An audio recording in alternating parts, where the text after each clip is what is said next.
three. He got it! Eddie Johnson hit it from the top of the logo.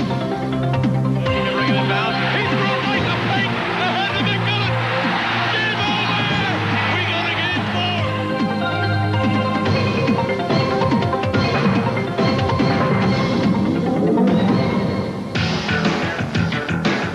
Sonics basketball is being brought to you by cold-filtered Miller Genuine Draft and Miller Genuine Draft Light, taking the country by storm.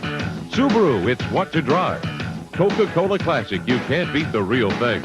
Sea First Bank, isn't it time to switch to Sea First? Alaska Airlines, again and again. Frequent travelers rate Alaska the best airline in the U.S. Safeway, they take service personally. GTE, the power is on. Jack in the Box, always something new. Jeep and Eagle, the official vehicles of the NBA. And by high-performance Citgo gasoline, available at your participating 7-Eleven. Good evening, everybody, and welcome to Salt Lake City, Utah, the Delta Center, where tonight the Seattle SuperSonics take on the Utah Jazz, a brand spanking new facility here in Salt Lake City, Utah, that the Sonics helped open back on November the 7th. They defeated the Utah Jazz in the maiden voyage of this brand new center, 19,911. The Sonics are taking on the toughest home team, as it turns out, in the NBA tonight. 26-2 of the Utah Jazz. Only the Sonics and the Knicks have beaten the Jazz in this building this year. Sonics, a good road team, 13-15, equaling last year's output. Let's roll it back. Take a look at Monday night, Professor, when the Sonics defeat the Minnesota Timberwolves. And getting it started, Gary Payton. Ricky Pierce hobbled a little bit with the big toe, gave way to Eddie Johnson, who has led the Sonics in scoring the last 3 games. Eddie coming up with 26 points against the Minnesota Timberwolves. Sonics moving it inside to Sean Kemp and Benoit Benjamin. Sean Kemp clicking with a big night, 21 points, 15 rebounds, 4 block shots. He has come off the bench now for 13 straight games. And Benoit Benjamin will be key tonight, averaging 10 rebounds per ball game over the last 10. He averages 22 points, 11 rebounds, and 3 blocks per contest against the Utah Jazz in the previous 2 matchups. Now, we mentioned Ricky Pierce. He did not shoot well against Minnesota on Monday night, and of course was out in Saturday night's win over the Portland Trailblazers at home. Ricky told me before the game tonight that the 2 days rest the Sonics have had here in Utah has really helped him gain balance on that ailing right toe. We could see a big game from Ricky Pierce tonight. Bob and I will be back to take a look at the matchups when we continue here in a moment from Salt Lake on the Sonics Broadcasting Network.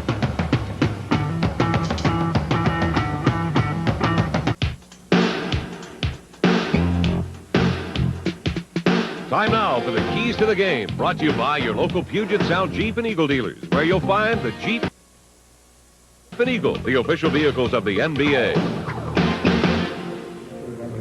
Welcome back to Salt Lake City, Utah. I'm Kevin Calabro, now joined by Bob Blackburn. And Bob, the last time the Sonics were in this building, they spoiled the opener for the Utah Jazz. It was the home opener for the Jazz, and it was the opener for this brand new Delta Center, a game that the Sonics won back on November 7th, 105-97, and they get very good offensive efforts really from everybody involved. Well, it was a very emotional effort that night by the Sonics, but you know the emotion is going to turn tonight because the Jazz will remember that defeat. It stung them on their opening night in this great arena here. Certainly Karl Malone will. He was kicked out with 3.5 minutes to go in the third quarter in the last meeting between these two teams for a flagrant elbow thrown at Nate McMillan, and, of course, the argument ensued.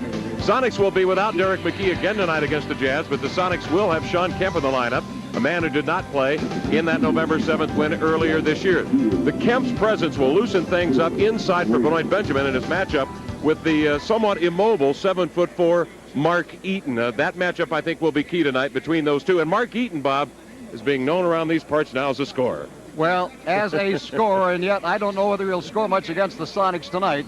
Mark Eaton has not scored a whole lot against Seattle this year.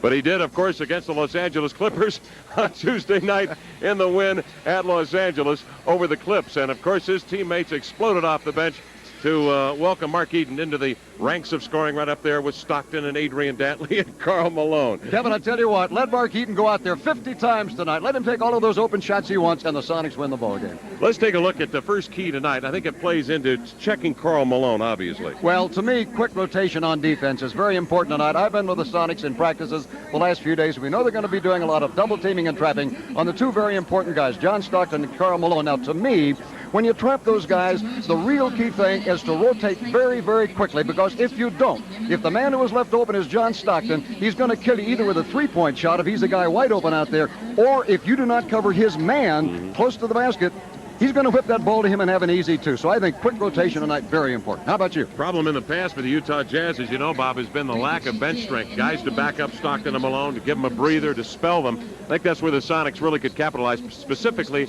with the offensive pop coming off the bench. Eddie Johnson has led the team in scoring 3 straight games, 4 of the last 5. He's had games of 26 and 29, yet in the 2 games against Utah this year, he's averaged only the 9 points and shooting 32% from the field. And George Karl told us before the game that he feels that Dana Barros is due to break out and have a big game. That could be a key tonight in the matchup with the Utah Jazz. You mentioned the bench. In the 2 games so far, the Sonic bench has averaged only 19.5 points against their bench, so I think it's important tonight. Sonics are due. We'll see how it goes in a moment with the lineups and the tip here on the Sonics Broadcasting Network.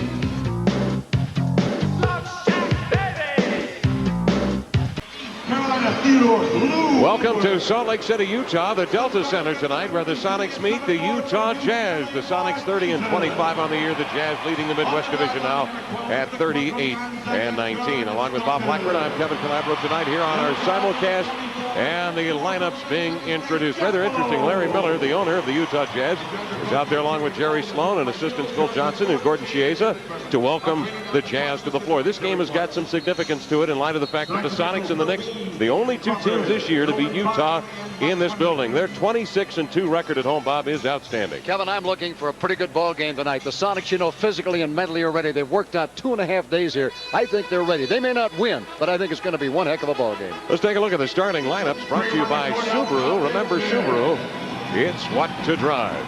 The guard situation for Seattle, Ricky Pierce and Jeff Malone at the shooting spot. The point guards, Gary Payton against John Stockton, number 1 in the league in assists. In the middle, it'll be Benoit Benjamin up against 7'4" man Mountain Mark Eaton.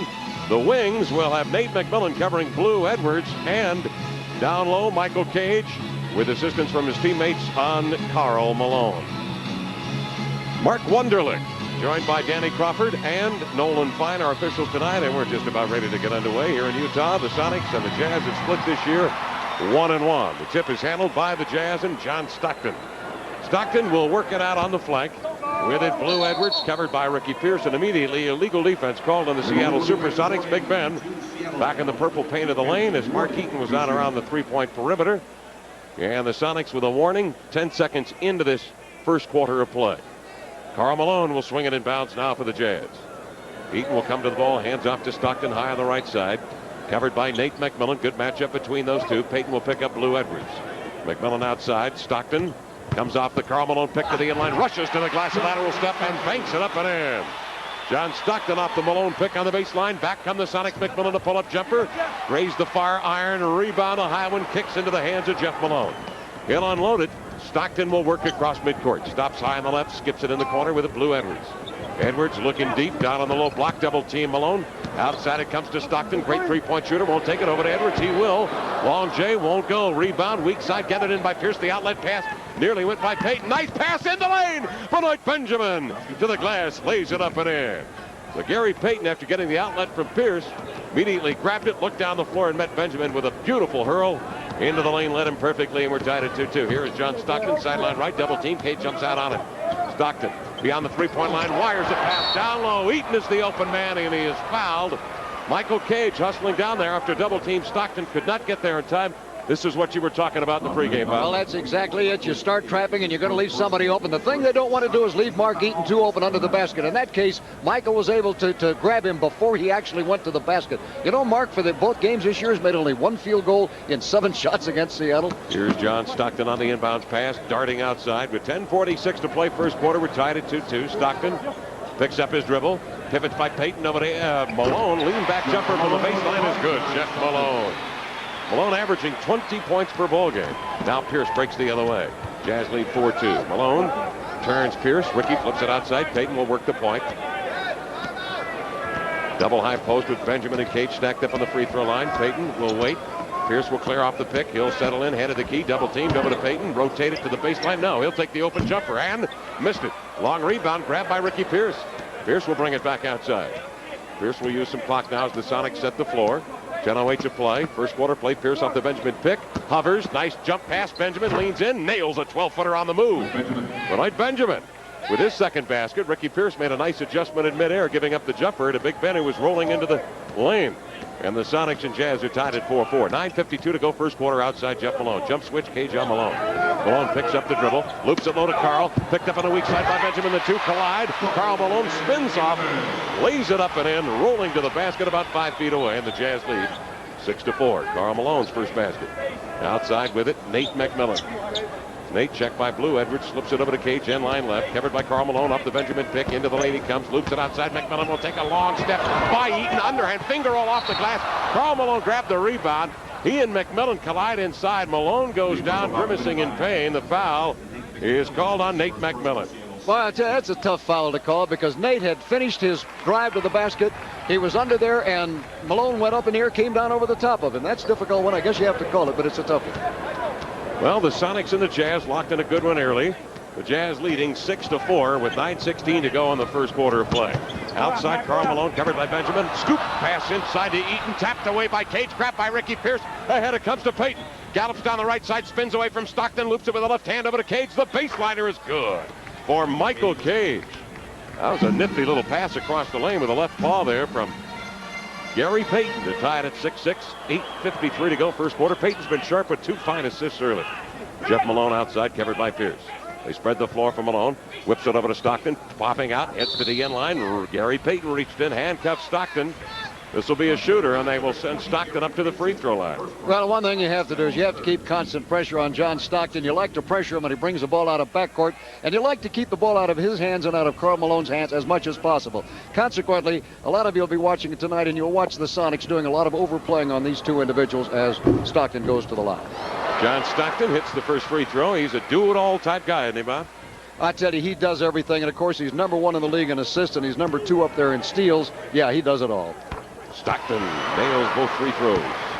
And the Jazz lead by a deuce, 8-6, 8:41 to play, first quarter play. Sonics off to a good start early. Gary Payton out beyond the three-point perimeter, looking for McMillan. Cross-court pass into the hands of Nate. Covers it high over the head. Now gives to Ricky Pierce out, standing astride the three-point line. Looks at the clock, 8 on the shot clock, up to Benjamin pick. Turns, fires over Eaton. This one rim short. Rebound snatched by Cage. He'll bring it outside. Michael thought about the jumper. Malone got on him. He'll give it up to Nate McMillan. Nice reverse pivot by Blue Edwards. He'll sky by Eaton. Steps right by him and lays it up and in. Nate McMillan on a lovely little dance to the inline and hovered right by Eaton to tie it at 8-8. 8:05 to go in the first quarter. Stockton on the point, checked by Gary Payton. Stockton slips a sidearm pass out to Blue Edwards. Edwards trying to bring Cage out from beneath his lair under the basket. Will take the long jumper, miss it. Rebound to Michael, tapped away by Edwards, but into the hand of Nate McMillan. McMillan will roar out of backcourt, skips it to Payton, spots a seam, penetrates, dishes up with the left hand, bang by Eaton. No autopsy, no foul. Stockton will run the other way. Lost the dribble, goes back, circles it, gives to Malone. Trailing on the play, and he hoists up a 12-footer and nails it. Jeff Malone has 4 points, and the Jazz lead by 2, 10-8. 7:31 to go in the first quarter of play. Now Payton high on the left side. Crossover dribble takes Stockton up to Benjamin and Cage. Pick at the head of the key. Loops across court. Intended for Pierce, overthrow him and out of bounds. The Sonics turnover. Their first with 7:20 to play in the first quarter. Jazz by 2 at 10-8. Miscommunication, I think, on that one, Bob. Well, it was a real miscommunication, and the Sonics really been handling the ball pretty well. Now they've been matching baskets with the Jazz. Here's the first chance for either team to get on top by more than 2. Here's John Stockton, sideline right. Covered by Payton, lobs it inside. There's Karl Malone on the lob, missed it. Over Benjamin, got the rebound, and is fouled from behind. This will send Karl Malone to the free throw line. The foul, they're going to say, is on Michael Cage. Now, it's unfortunate at the other end. You had mentioned when Gary Payton got banged in there. He's still talking to the official out there, but he never got called on that one. This time, of course, they get it into Malone, and any time around the basket he gets bumped, he'll be going to the free throw line. I think he goes to the free throw line as much as anybody. Let's see, what has he been this year? He's been up there 585 times, not counting this one. That's a little practice. And he converts a few times. He's a 75%er up there at the line. You mentioned rotation at the top, Bob, when we went over the keys. You could see Benoit Benjamin that time sprint from the free throw line down to the baseline, and That little path from free throw line to baseline tonight is going to be a very important route for Ben because he's the key on that rotation That's down the to Malone. spot. That's the one, and they emphasized yesterday and today, Ben. They said you're the man. You have to sprint back when you have it at the top of the key. You have to sprint back to get that man low inside. Karl Malone drills both free throws. He's got a half dozen, and the Jazz have their largest lead at 12-8. 7 minutes remaining, and a very good first quarter of play. Outside it is Payton. Over to Pierce. Sideline right with it. McMillan. Down low it goes to Cage. Doubled. Edwards. Karl Malone. Nice pass across the lane. Over to Payton. Try to slip it through traffic over to Big Ben. Juggled. Ben gets it back. Twice the debit of Gary. Sets up. Karl Malone with a quick little fake of a pass to Cage and then drills an 8-footer left-hand side. Now Payton again has been sharp early. And the Jazz lead by 2, 12-10. Outside with 6:29 to go in the first quarter. Here's Jeff Malone. Rumples into the lane. Switches left to right hand. Finger rolls it up and in. And Jeff Malone has got a half dozen. Outside now, Pierce slants into the lane. He and Stockton collide. An offensive foul called on Ricky Pierce. And this will be the first on Ricky. As the Utah Jazz have some people hurting, and it appears to be Jeff Malone with a right shoulder or possibly the right wrist. There's a timeout on the floor with 6:19 to go in the first quarter. Jazz 14, Sonics 10 on the Sonics Broadcasting Network.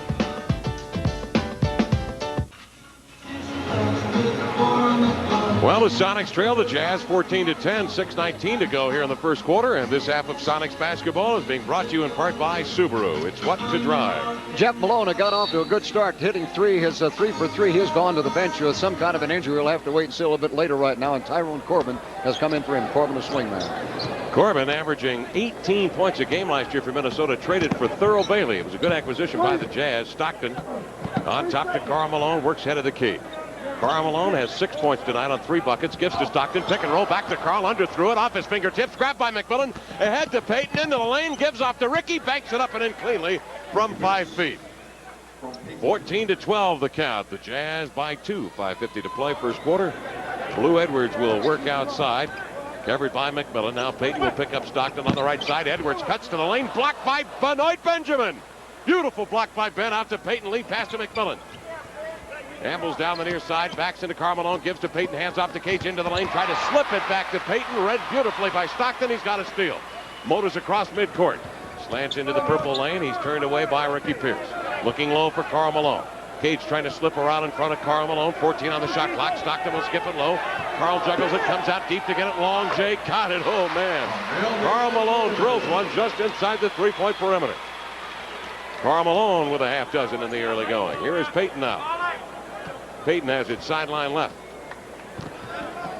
16-12 the count. Jazz by 4. 5 minutes to go. First period. McMillan over to Cage outside on the right. Karl Malone takes a swipe at the ball. Cage gives it up to Pierce. Slants into the key. Gives off to McMillan. A 3 in the air. He nailed it. Nate McMillan with the 3. McMillan on the year has only hit 6 of 36, 16%, but he had 2 big ones in the first 2 minutes of the Sonics' first quarter against the Portland Trailblazers on Saturday night in the win.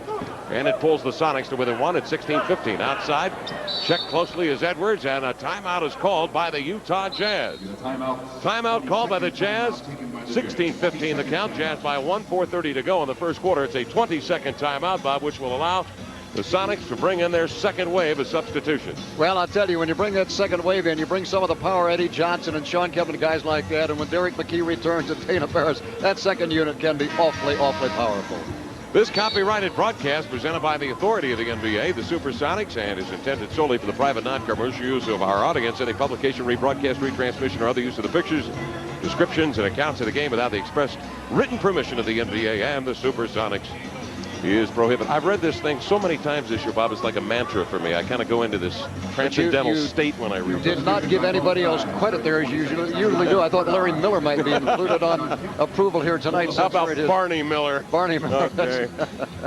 There is Jerry Sloan. He was the tough guy, wasn't he, when he played for the Bulls? I tell you, I used to vote for Jerry Sloan for all-star teams, and other guys were still voting for the Oscar Robertson. People that were great in their time, but were passé. They had lost their stuff, and I had Jerry Sloan going a lot of all-star games. Here are the Jazz now on the inbounds. Ty Corbin will handle it outside. And Eric Murdoch, the rookie from Providence, will hoist up the 3. Rims off. Rebound grabbed by Nate McMillan. We'll set the lineup for you in a moment. Sean Kemp has come in for Seattle. Here's McMillan down the left-hand side. McMillan down low to Cage. Posts up. Nice up fake on Eaton. He lays it softly over the lid, up and in. Michael Cage has got 4. Boy, Stockton looked like the Empire State Building going airborne that time, didn't he?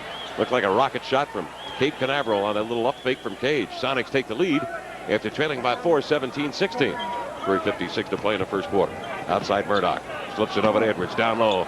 Mark Eaton, the roundhouse left-handed hook won't go. Kemp seals him off. Grabs the rebound on the inline and hands off to Gary Payton.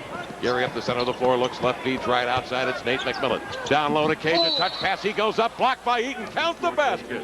Goaltending to call. Michael's got a half dozen. Great ball movement by Seattle. Michael Cage on the pregame show tonight on radio was talking about not taking part in the fun games they have at 3-point or the midcourt shooting at the practices. He said, look, I know my range. That's why I'm shooting 50%, 57% of my shots. He is 3 for 3 tonight, and he's sure holding that percentage. He'd be 5th in the league if he'd taken enough shots. Sonics come down and they pressure in backcourt. Murdoch covered by the veteran McMillan. Murdoch comes off the pick of Karl Malone, circles wide into the lane, gives off to Corbin, sets his feet, baseliner away, missed it, rimmed it short, rebound to Eaton. Reloads outside, Karl Malone bluffs the pass, in he comes, loops it up with the left hand over Kemp, won't go. Ball batted, Corbin's got it across the lane, a beautiful pass. Karl Malone banks it up and in. Malone has got 8 early points. Sonics come right back. Pierce trying to slant in, turned away by Edwards, grabbed by Edwards into the lane. And a foul called on the drive to the hole with 3:09 to go in the first quarter of play. Sonics lead the Jazz by 1, and George Karl will call a timeout for Seattle. And we will return here to Salt Lake City in a moment on the Sonics Broadcasting Network.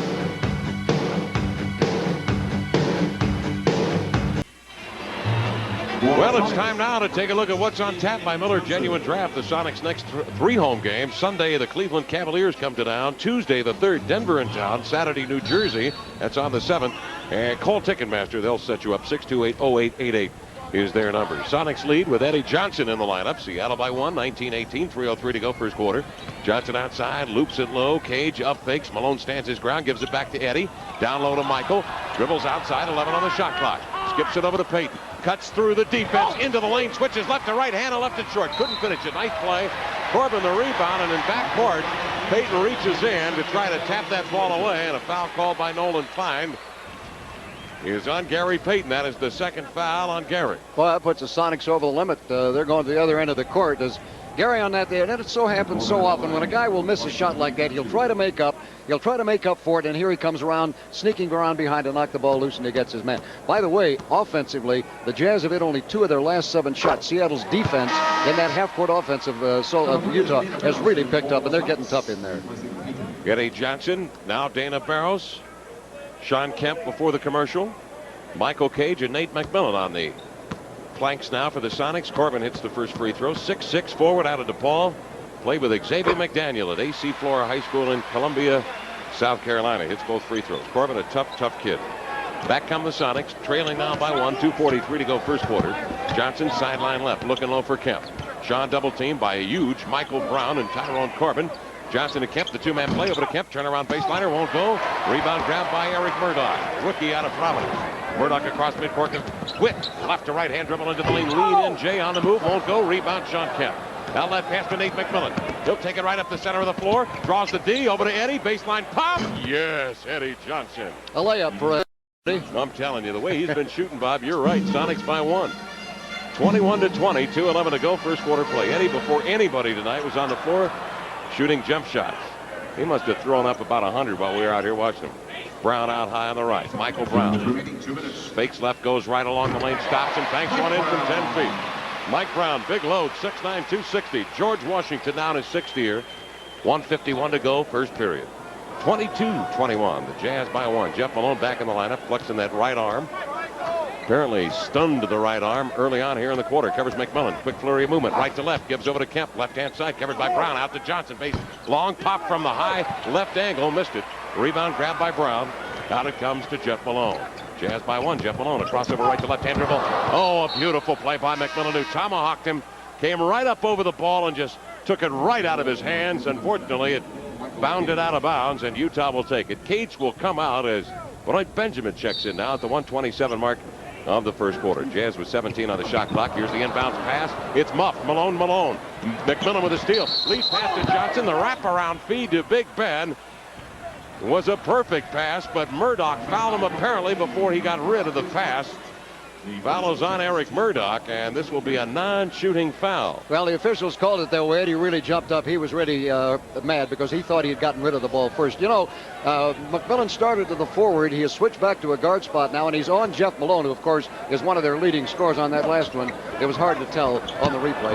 Inbounds pass. Hey, here we go. Great ball movement. Again, Johnson setting up the defense with the threat of the jumper, drew the defense out and off balance, gave to Kemp, and a beautiful back to the basket, two-handed jam. So Sean Kemp with his first basket, Eddie Johnson the assist, 23-22. Sonics leading by 1 early. 1:03 to go, first quarter. Karl Malone, he's been rather quiet, 8 points for Karl. Flips it over to Corbin, high on the right side, checked by McMillan. Ooh, Karl wants the ball in deep. He's got it there. He'll swing one up, miss it, but follows it up and in with a rebound. Karl Malone has got 10. Boy, he just pushed Sean Kemp aside like a rag doll. Down low, Kemp trying to get possession on Karl Malone. Here's Johnson in the corner, looking low for Sean. Cuts in, feeds off to Kemp. Nice drop step spin, goes by Malone. Powers to the glass and is rammed in there by Michael Brown. It'll send Sean Kemp to the free throw line. He has got, Bob, undoubtedly one of the quickest, if not the quickest, drop steps in the NBA. It is, as if when he feels that hot breath on his right shoulder, he's so quick to go to the baseline with his left. This time he gets double teamed. Got fouled by both of them. Who got it? Malone or the other guy? I think Michael Brown got it. Michael Brown got it. Yeah, that was a great move by Sean. Kemp's free throw is up. It is good. Kemp with 3 on the night. Kemp listed at 6'10" and 240.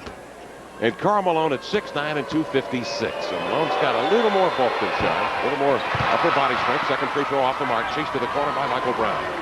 Murdoch will bring it across for the Jazz, who trail, or actually are in a tie now, 24 apiece. Here's Jeff Malone cruising down the wing. Pull-up jumper for Jeff. No. Rebound volley. Kemp taps it away from Corbin. Picked up by Nate McMillan. 25 seconds to go in the first quarter. McMillan. Long pass. Diagonally in line left to Johnson. Can't handle it. Tapped away by Corbin and into the hands of George Karl. Nice catch for the North Carolina product. He learned something there in North Carolina, didn't he? Well, I tell you, he came off the bench most of the time when he was in the pros, and he came off the bench and made a beautiful play that time. He's used to coming off the bench and seeing action. George, of course, coached the Golden State Warriors to the win in the 86-87 playoffs against this Utah Jazz basketball team. After the Golden State trailed 2-0, they were the first team to come back in a playoff series from a 2-0 deficit and win. Of course, New York has done it since against Boston. 11 seconds remaining in the first period. Sonics with the basketball. Kofo draws a D over to Benjamin. Baseline pop. Rolls in and out. Kemp with a follow. Pinned it between glass and rim, and that is an automatic jump ball. Hey, Sonics might get a break on that when they're down to 5.7 seconds to go. Game tied in front court. You know, at least Sean Kemp saved the play on that one by putting it up there and tucking it in the rim. Tapped it right in there between glass and rim. Of course, it would have been nicer had it gone in, obviously. Oh, yeah. And it was snugged up there. 5 and 7, 10 seconds remaining in the first period. The Jazz and the Sonics tied at 24. Bart Kofo, the former Jazz, in the lineup, made that feed to Benoit Benjamin, and got a good look at that baseline jumper. Here's the tap. It's controlled by Murdoch. Good shooter. Look out. Barros is on him. Tries to turn the corner. Murdoch does to the baseline. Pull-up jumper will not go at the buzzer. That ends the first quarter of play for George Karl and the Sonics, tied at 24 all here in Utah on the Sonics Broadcasting Network.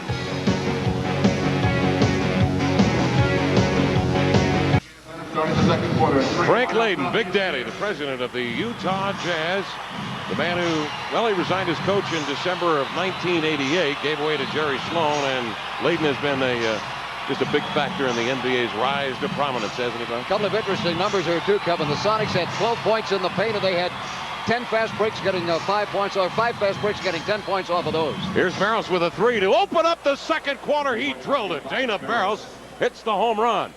27-24, Sonics by 3.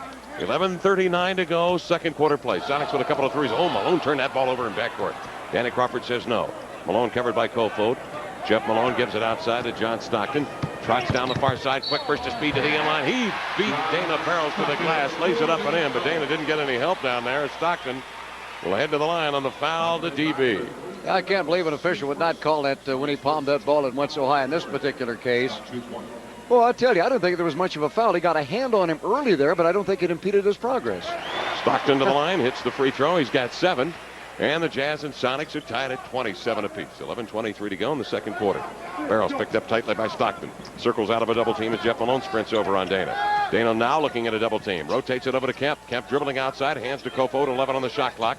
Kofod looking at a double team. Picks up the dribble outside to Dana. 5 on the shot clock for Barros. Sets up on Stockton. Crossover dribble over to Kofod. Got to get a shot off Will. 2 on the shot clock. He rained it down out of the corner. Bart Kofod with the jumper. as time had just ticked off the shot clock. 10:55 to go in the first half. Sonics by 2, 29-27. Stockton down the left wing. Looking at a double team as Johnson rushes out on him with Barrows. Now they drop off. Stockton, hippity-hop dribble down the wing, slams to the inline, picked up by Kemp, rotates, swings it outside of Michael Brown. Juggler picks it up. Blindside sweeping pick of Barrows. No. Brown struggles to get it back and wheels up the jumper. Michael Brown with a long J to tie it at 29 all. 10:29 to go in the second quarter. Kofo hands off to Eddie Johnson. Johnson outside off the screen of Kofo, fires a long bomb. It rims off. Rebound grabbed by Karl Malone, saves it on the inbound. And the outlet to Stockton. Stockton veers outside on a Brown pick, hands to Jeff Malone, jump passes back to Stockton, picked up by EJ. Eddie reaches in and uppercut him, and the foul is on Eddie Johnson. That is his first. Yeah, the Sonics are shooting a hot 13 for 23, 56% right now, and the Jazz 44%, 11 for 25. So Seattle's work on defense has really paid off. Jazz about rebounded the Sonics to this point, 13-10. Well, the Sonics are credited with 4 blocks here in the early going. Outside, Corbin will swing it cross court to John Stockton. He is covered by Dana Barrows. Stockton over to Jeff Malone, turns, rifles up a shot, a flat shot, rims off, rebound by Corbin, shovels it to Michael Brown, up big, leans over Big Ben, shot good if it goes, it won't. It came rocking out of there, the foul on the shot.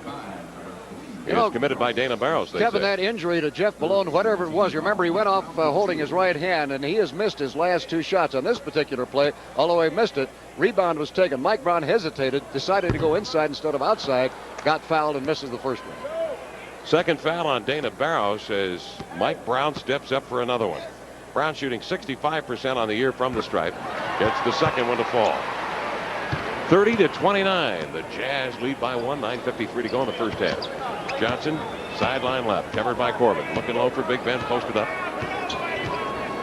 Ben gets the drop pass from Johnson. Backs down on Eaton. Muscles to the glass, goes airborne. Block grab by Big Ben, and on a lovely reverse off glass, banks it home. Benjamin's got a half dozen. 31-30. Sonics by 1. Now they get up in the front court. They double team Stockton. He slants a pass up in the forecourt to Brown. Over to Corbin. Baseline touch. He got it. Corbin with his first field goal. Back come the Sonics in a hurry. Trailing by 1. Double team near side Johnson. Picked up by Corbin. He'll again drop it to Kemp. Backs in on Brown. Backs in, bumps into the paint. Turns away. Faces up on the baseline. Gets high into the air and smoothly drops a 12-footer. Sean Kemp with a little bit of touch that time. He's got 5 and the Sonics lead by 1. 33-32, 9:03 to play in the first half. Stockton outside, works it between the wickets, covered by Barrows. Over to Jeff Malone, turned away by Kemp. Down low, that leaves Payton trying to front big. Michael Brown, ball tapped away by Kemp from Malone. He got it, lead pass. Barrows breaks to the glass and lays it up and in. Dana Barrows on the defensive play from Kemp for the steal and the lead pass. 35-32. Sonics by 3. 8:40 to go first half. This is going to be a good one tonight, folks. Call your friends. Let them know. Sonics and the Jazz are hooked up in a beauty tonight. Stockton high on the left, looking to skip it. Nice pass over to Jeff Malone. Lean back jumper. He drained it off the baseline. Jeff Malone's got 8 points. 35-34. Sonics by 1. Barrows with a hippity hop down the wing. Drops it low. Kept with his back to Brown. Backs him down. Looking at a double team there. Swings it out to Barrows. Gets it back. Stockton from behind. Taps away.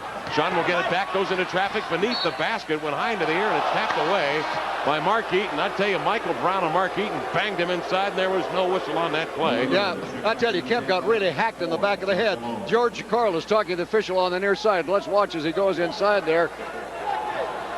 There it was. The elbow came down right there. Barrows will bring it in with 7 on the shot clock to Johnson. Turns, swivels, and nails the jump shot. Eddie Johnson's got 4.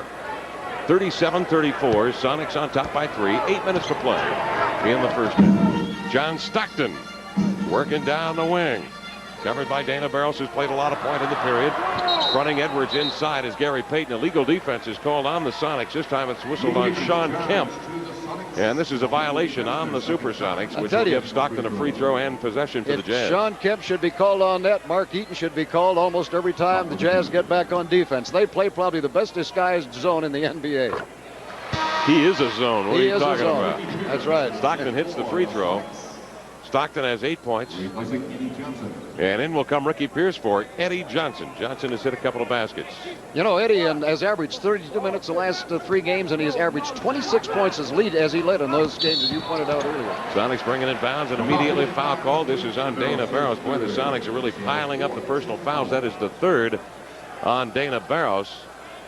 And it is where are the team fouls here? That is the 4th on the Sonics, who are at the limit now with 7:50 to play here in the 2nd quarter. Yeah, and the Jazz have none. Interestingly, as sharp as the Sonics have been out shooting the Jazz tonight, the game is still very close.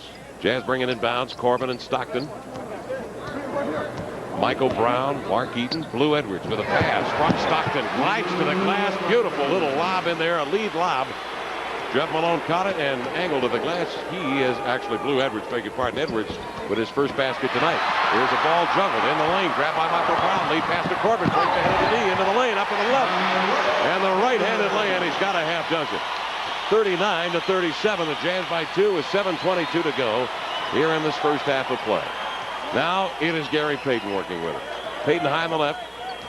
Hesitates off the Kemp pick, gives it to Ricky Pierce, and illegal defense is called on the Utah Jazz. It is on Man Mountain Mark Eaton. I told you they'd get Mark Eaton. They should. Then they did.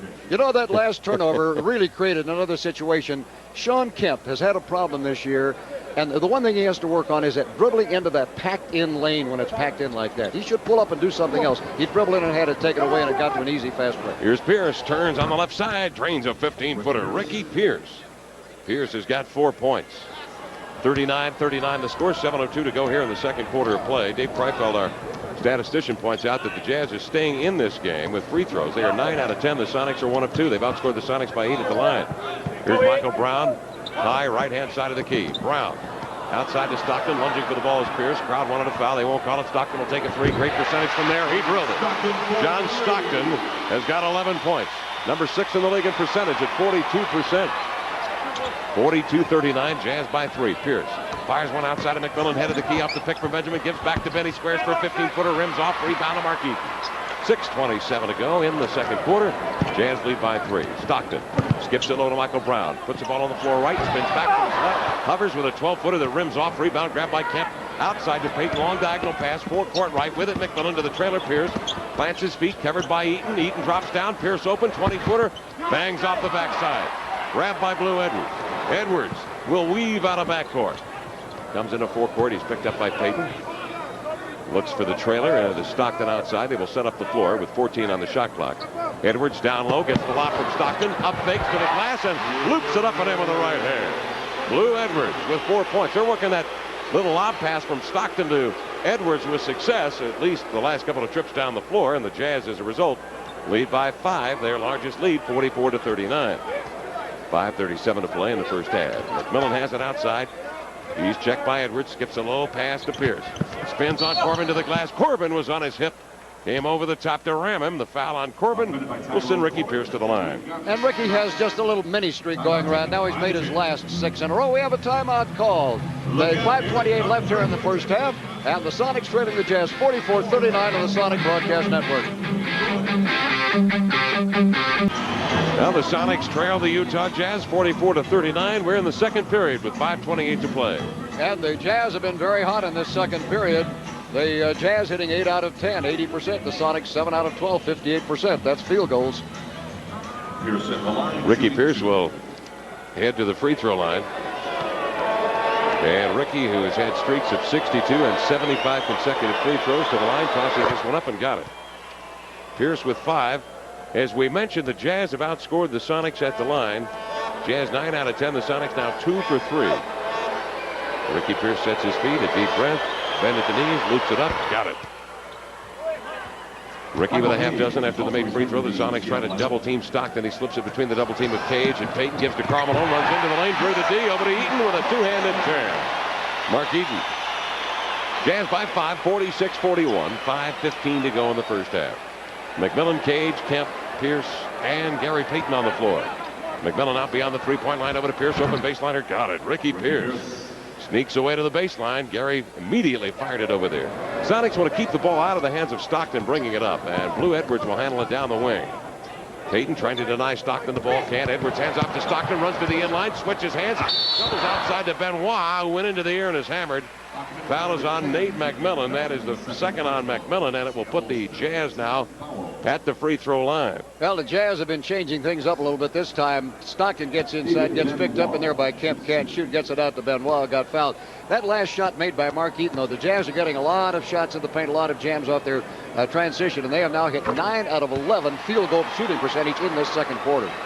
David Benoit is a rookie out of Alabama, 6'8" and 225, averaging 15 points, or I should say 5 points, 4 rebounds in 15 minutes. Benoit, of course, gives them a little more depth on the bench. They like this kid. Second shot up, he got it. Rolled in there.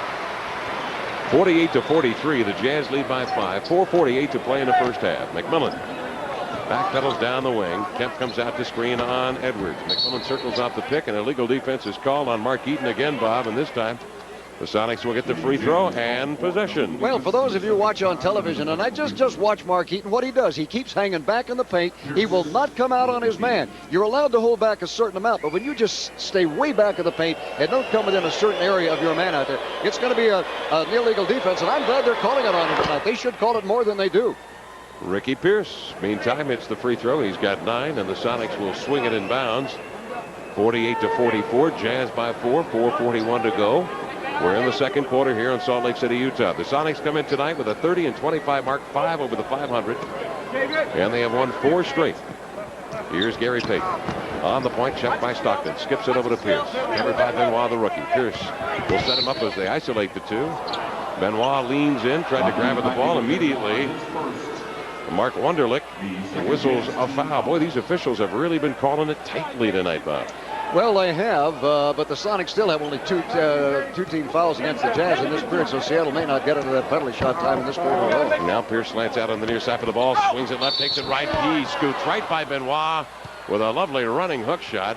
Pierce is banged as he goes to the floor by Karl Malone, and those two have some words for each other. It's I think an intelligent conversation. Ricky comes away smiling, and Ricky will head to the line for 2. You know, that is good, smart offense to take, and they've done it twice in a row now on different sides. Isolate Pierce, the great veteran, on the rookie Benoit. Isolate him, let him take him one-on-one. I don't think there's any match for him, and he's fouled him twice. Second foul on Benoit, you're right. And he's going to the bench, and Malone and Stockton back in. Yeah. Immediately. Can't let Ricky get in a rhythm, says Jerry Sloan. 48-45, Jazz by 3. 4:23 in the first half. Ricky Pierce, high scorer in 29 games this year. Sonics are 17-12 in those games. Pierce hits the second free throw. He's got 11. John Stockton in backcourt. Will bring it across. Working with a left-hand dribble on Gary Payton. Jazz lead by 2, 4:15 to go. We're in the second quarter. Stockton heads to the baseline. He is covered as he reaches the paint by McMillan. Double team, swings it outside of Blue Edwards. Edwards over to Stockton, 8 on the shot clock. John way out beyond the three-point line, lobs it low. Beautiful pass. Karl Malone will catch and go. Shovels it in with the left hand. The mailman delivers. He's got a dozen. 50-46. 3:56 to go. Second quarter play. McMillan slips it on top. Pierce, quick up fake, slants in, double teamed out to Nate. Open 3, he'll fire it up, rim it short. Rebound to Karl Malone. Leaking out of Stockton. He throws a long pass over McMillan. McMillan taps it away from Stockton behind as Stockton went up on his delivery to the glass. Goaltending is the call, and Stockton will get the basket. Stockton with 13 points. He has dazzled this crowd with some amazing passes. And here is one he's on the receiving end of as the Jazz lead by 6, 52-46 on the Sonics Broadcasting Network.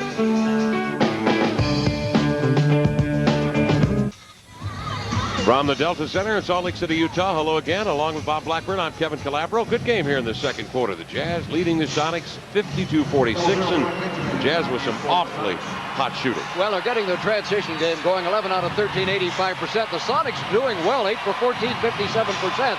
But I tell you, the Jazz, the Sonics just have to get back, cover that paint a little bit better. Here is Gary Payton, sideline left to McMillan. He is down deep, double team. Feeds it outside, Ricky Pierce, covered by Mark Eaton. That leaves Blue Edwards on Benjamin. Benjamin gets a nice pass from Pierce. Turns, missed the 5-footer, rims off, caged the rebound, and they body slam him to the floor. Blue Edwards leaning on him, along with Karl Malone. And this will send Michael Cage to the free throw line. Michael, I think, caught the left side of the head there on the floor as he goes down in a heap. Yeah, Michael's a little slow about getting up. It was a nice pass in there to Benoit. I thought he was going to get that first one. Then as they got the ball, as Cage got it, there he comes right over the top, and Malone really banged him with that elbow coming down in the back of his neck. That was a real rapid punch. I think that hurt more than the fall was what it came from. Malone's first foul. Boy, that was a tough chop from Karl Malone. 3:21 to go in the second quarter. Ask Isaiah Thomas about Malone chops. Yeah. Here's Cage to the line. His free throw, he missed it. What was the final count on Isaiah? Was it 41 stitches? I think it was 41 stitches. What did Karl get? He only got penalized one game, wasn't it? Yeah. But what, $10,000? Some cash, yeah. A few bucks. Night's work. Quarter's work. Cage missed the first, second one up. Rims around, falls out, rebound Eaton. 3:20 to play, second quarter. Jazz by 6, 52-46. Stockton across midcourt over to Jeff Malone into the lane. Loops one high into the air with the right hand. He got nothing but glass on that one, folks. He'd love to have that back. Rebound Benjamin. Pierce down the wing. Pushed off to get open on his back step jumper. He leaned out with that right arm to fend off the defender and then took a step back.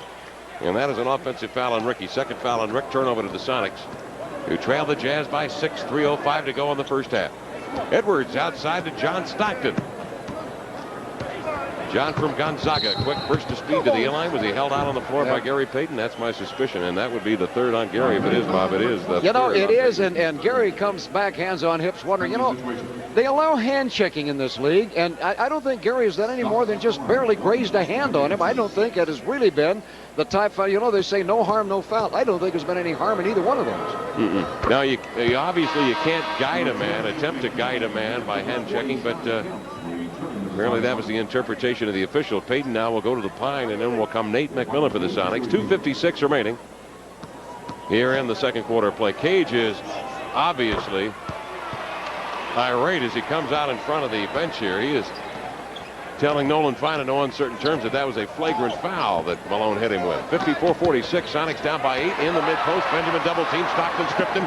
Stockton with a steal into the lane. Gives to Karl. Steps up, lays it in. And just like that, the Utah Jazz are in high gear. They're up by 10 with 2:38 remaining in the second period. George wants to set the floor now for his offense. Nate McMillan has it high on the left side, out beyond the three-point perimeter. Drops it low to Kemp. Back to Nate. Runs into the lane. Gives off to Ben. He steps up to the glass and lays it up and in. Well, Knight Benjamin's got 8. Lovely dribble drive there by McMillan. Drew the defense out. The Sonics trail by 8. 2:18 to go, second quarter play. Stockton on the near side of your screen, covered by Nate McMillan. They're going to do a little two-man play. They try to lob it to Karl Malone. In backpedaling for the lob pass, he falls down. Ball goes high over the air. No foul called. Oh, that's a technical foul. You bet. Danny Crawford, in attempting to give the ball back to Knight Benjamin, as he tried to get rid of it, had it blocked away by Malone. That's a technical foul on Karl Malone. You'll see it right here. Well, he got just a little unhappy. He thought there should have been a foul call. He was backpedaling, and he just tripped. And there should have been no foul. Now, the last time the Sonics are here, Malone got kicked out. One more tee, and he's gone. That would be a big help for Seattle, obviously. Ricky hits the free throw. He has 12 points. He has 10 here in the quarter. The Sonics are 7 of 10 from the line in the early going here. And Ricky from the line has hit 6 out of 6. Seattle with possession, down by 7, 56-49. 10:05 left here in the second quarter play. Now's the time for the Sonics to do a little burst on the Utah Jazz. McMillan brings Kemp out beyond the three-point perimeter. Kemp off the dribble, works on Karl Malone, takes him to the right side, leans over Eaton. Shot is blocked. Kemp gets it back, loops it to Eddie Johnson. Open J, got it. Eddie Johnson, easy hits, got a half dozen. 56-51, and the Sonics rally to pull within 5 with 1:44 to go in the second period. Yeah, I think Malone's a little frustrated. He's only made 1 field goal in this period. The Sonics, Cage and Kemp have done a great job defensively on him. Stockton wide on the far side. Flips it high side here to Karl Malone. He rumbles and stumbles into the lane. His push from 10 won't go. Got his rebound. Hands off to Edwards. He walked inside. He drew the Sonic defense into the air, and that's what Nate McMillan's talking to Danny Crawford about. Edwards took steps in there. Benjamin pushed him. That is the first foul on Big Ben. And Edwards with a basket will head to the line with a free throw. Well, again, as you said, once he got that ball, he walked in. Well, it was a nice pass. Yeah, he did. He took an extra step. That was a travel, no question. Edwards hits the free throw. Instead of a travel, 3 points. Edwards has got 7. 59-51. Jazz by 8. 1:21 to go in the second quarter. McMillan out between the rings of Ricky Pierce. Pierce works one-on-one on Jeff Malone. Takes it to the left side. Malone shut him off over to Kemp. Kemp at the sideline working on Karl Malone. Crossover dribble from the weak side. John Stockton strips it. Dribbles through traffic. Over it comes to Jeff Malone on the inline. He'll fire one up on the move. He got it. Jeff Malone has got 10. 61-51. The Jazz by 10 again. Lead pass. McMillan to Johnson. Sideline left. Eddie doubled outside of Ricky. Sets his feet. Dribbles by Edwards. Ran into Carmelone. Over to Eddie Johnson. He drills it off the wing. Eddie Johnson has got 8 points. 61-53. 47 seconds remaining in the second period. Well, Stockton will work the clock. 40 seconds left. Comes off the Carmelone pick. He's got a 3 in the air. He likes it. He let it go. He missed it. Rebound to Big Ben. The outlet pass to Johnson. Streaking ahead. McMillan. The spinning behind the back pass. Up ahead to McMillan is good for 2 as Nate lays it softly in. McMillan with 7. Jazz by 6. 30 seconds remaining in the first half. 61-55. That time Eddie got the little wraparound behind the back for a basket. Yeah, he thought he had one before. Here's Jeff Malone now. Working with 12, with 11 on the shot clock, 16 on the game clock. 4-second differential between the two. Jeff Malone works one-on-one, double team, try to slide a pass, does, over to Edwards in the corner. He'll unleash a 3, rim short, rebound Edwards. A pass inside, he threw it away, a break for the Sonics. All he had to do was bring it outside. He still had 7 seconds left. He tried a no-look feed to Karl Malone, but threw it out of bounds. And Seattle will take it, but first a 20-second timeout. Sonics down here by 6. With 6 and 8/10 seconds remaining in the first half. Well, I'll tell you, considering the tremendous differential in the times that the Jazz have gone to the free throw line tonight, Sonics are doing very well to keep their heads above water and stay in this ball game. I don't know, people watching it on television are probably going to agree with the Sonics. Obviously, the Sonic fans would. But maybe the Jazz have drawn a few pity-pat fouls from the Sonics tonight. Well, they at the other end of the court have been getting away with a little physical mayhem. But those things, normally they will even up during the course of the ball game. We'll see if they do in the second half. As we get to halftime, that free throw allocation of the Jazz has been tremendous. Yeah, the Jazz are 14 of 15. The Sonics are 6 of 8. So the Jazz have outscored the Sonics there by 8 points. One key here, the Sonics have 55 points here in the first half. Over the last 7 games, the Jazz have held the opposition to an average of 96 points per ball game. The Jazz are 18-3 when holding opposition under 100 points. Here's McMillan with 6 and 8/10 seconds. Dribbles the length of the floor over to Kemp to the glass. He'll lay it up, miss it, rebound, tap, up and in. Count the basket at the buzzer. Sean Kemp got the tip of his own miss. And at half, the Sonics pull from 10 back to within 4 as we have completed one half of basketball in Utah. The score, the Jazz 61, the Sonics 57 on the Sonics Broadcasting Network.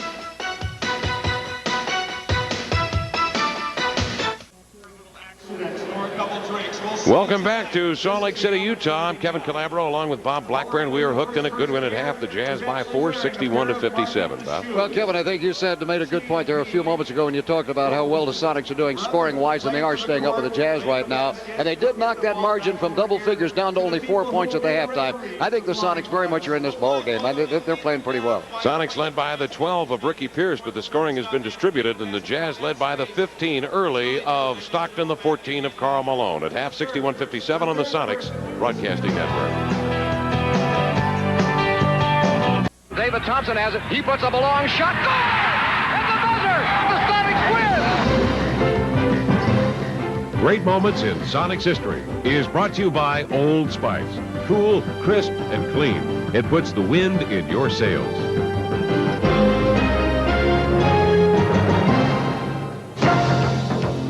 The SuperSonics and the Golden State Warriors have had a long history of great battles. Let's look back to November 26, 1991 for a real thriller. Reaches out, steals from Mullins, and he comes with a cradling tomahawk jam. Yeah. 21 for Shaw. 95-94. Higgins busts in. Ball tapped away by Johnson, picked up by McMillan ahead of McKee, and he steps by Mullen, and he races with the underhand finger roll.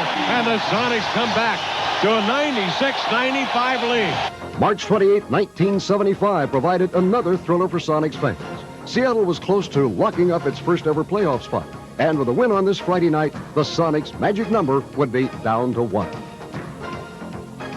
Tonight for Seattle, their magic number would be down to 1 on the Portland Blazers. Right side Smith on the run, pops an 18-footer, misses. Gray had the rebound, top loose. Dickey gets it. Dickey goes in for a dunk. Sonics have the ball. Watch feed over to Clark coming up the right side. Archie pulls up, past to Hayward on the corner. Hayward passing under Burleson, has a lay-in shot. It goes, and he got fouled by Clifford Ray. Ray draws his 4th foul of the night. A great feed by Hayward. Burleson gets the basket. Tommy has 21 points for the night. Sonics lead is down to 4. What a ball game. They have 13 seconds to shoot. The clock shows 40 seconds left in the game. The scoreboard reads a 4-point lead Sonics. Archie Clark one-on-one move, goes in reverse lay. A Coliseum sellout saw the Sonics come away with a 96-92 victory, just a win away from their first ever playoff berth. And another great moment in Sonics history. Great moments in Sonics history has been brought to you by Old Spice.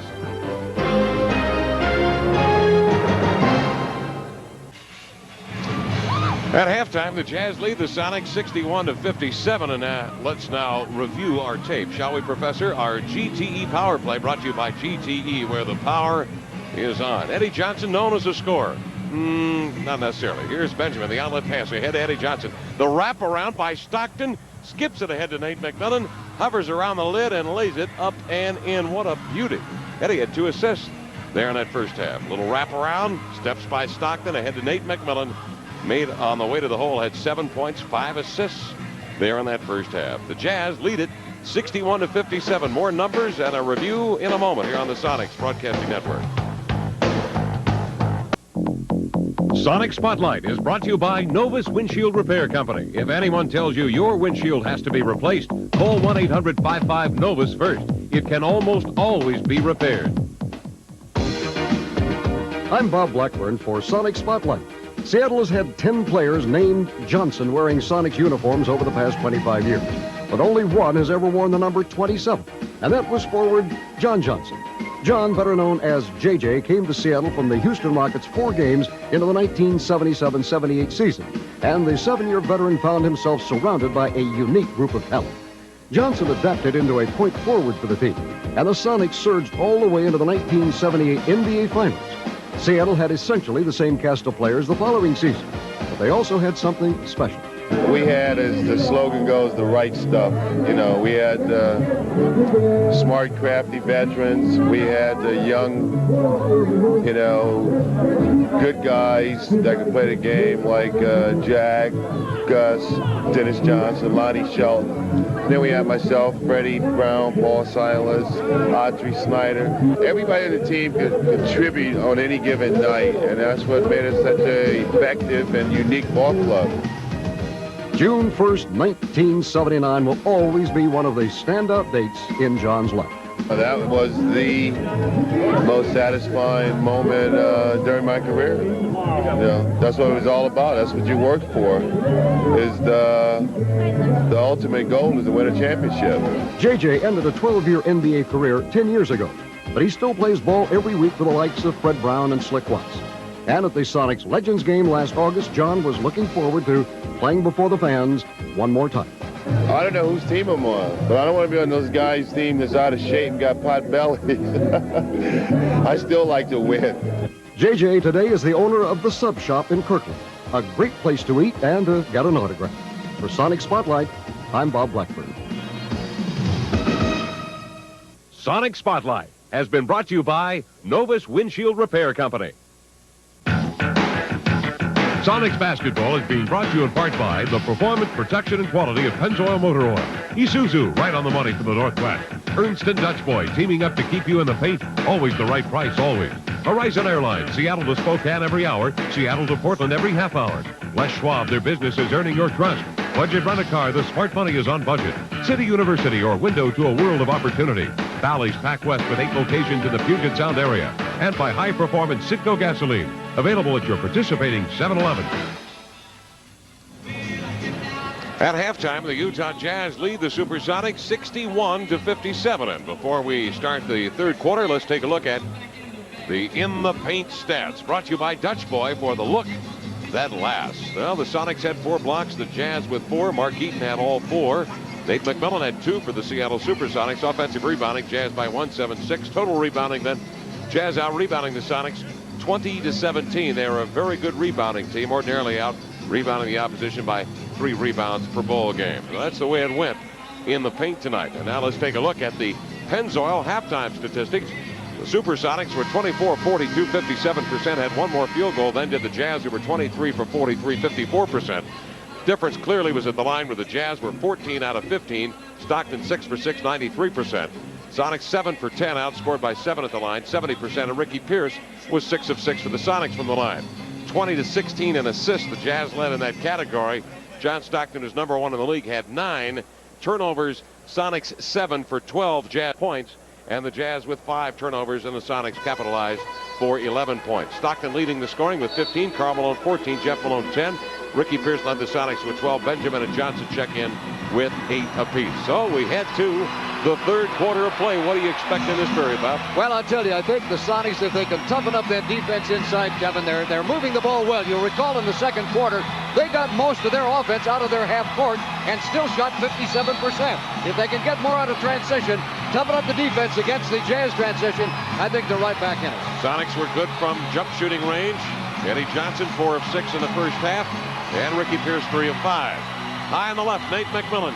Crowd upwards of 19,911 expected here tonight. Hooping and hollering, the crowd into the game in the second quarter. Here's Pierce, slants off the Benjamin pick, goes to the hole and finishes with a lovely right-handed scoop. He's got 14. So the Sonics score off the pick and roll. Nice screen set by Benjamin. Sonics pull back within 2, 61-59. They trail by 10 late in the second period. Here's Stockton outside. Yo-yos that dribble as if it's on a string with a left hand. Picks up the dribble. Payton with 3 fouls, swarms him. Down low to Karl Malone. Double teamed outside to Jeff. Bluffs the long shot. Takes it to the inline. Pull up from 13. Won't go. Rebound Gary Payton. He's got a 3-on-2. Flips it over to Pierce. Up fakes. Pierce draws Eaton out on him and then lobs it over Eaton to Payton to the glass. He lays it up and in. Boy, that was a heads-up play. And the Sonics on a 8-0 run since the, well, forget it. 61-61 the count. 10:57 to go in the third. Here's Stockton into the lane. Banged as he goes to the hole on a reverse. The foul is on Nate McMillan. That is the third on McMillan. And again, it is John Stockton drawing the foul and going to the line. You want that run? It's 10-0. They were behind 61-51. It's now tied at 61. So the Sonics had a 10-0 run on them. Quite a run here. Stockton to the line. I knew you'd have that, Bob. I knew you would. Oh, Stockton. I just keep those things in my hip pocket, Kevin, just in case you need something here and there. Stockton hits the free throw. He's got 16. Second one up. Got it. Stockton on his way to Barcelona and the Olympics in the summer of '92. End of run. It's both free throws. 63-61. Jazz by a deuce.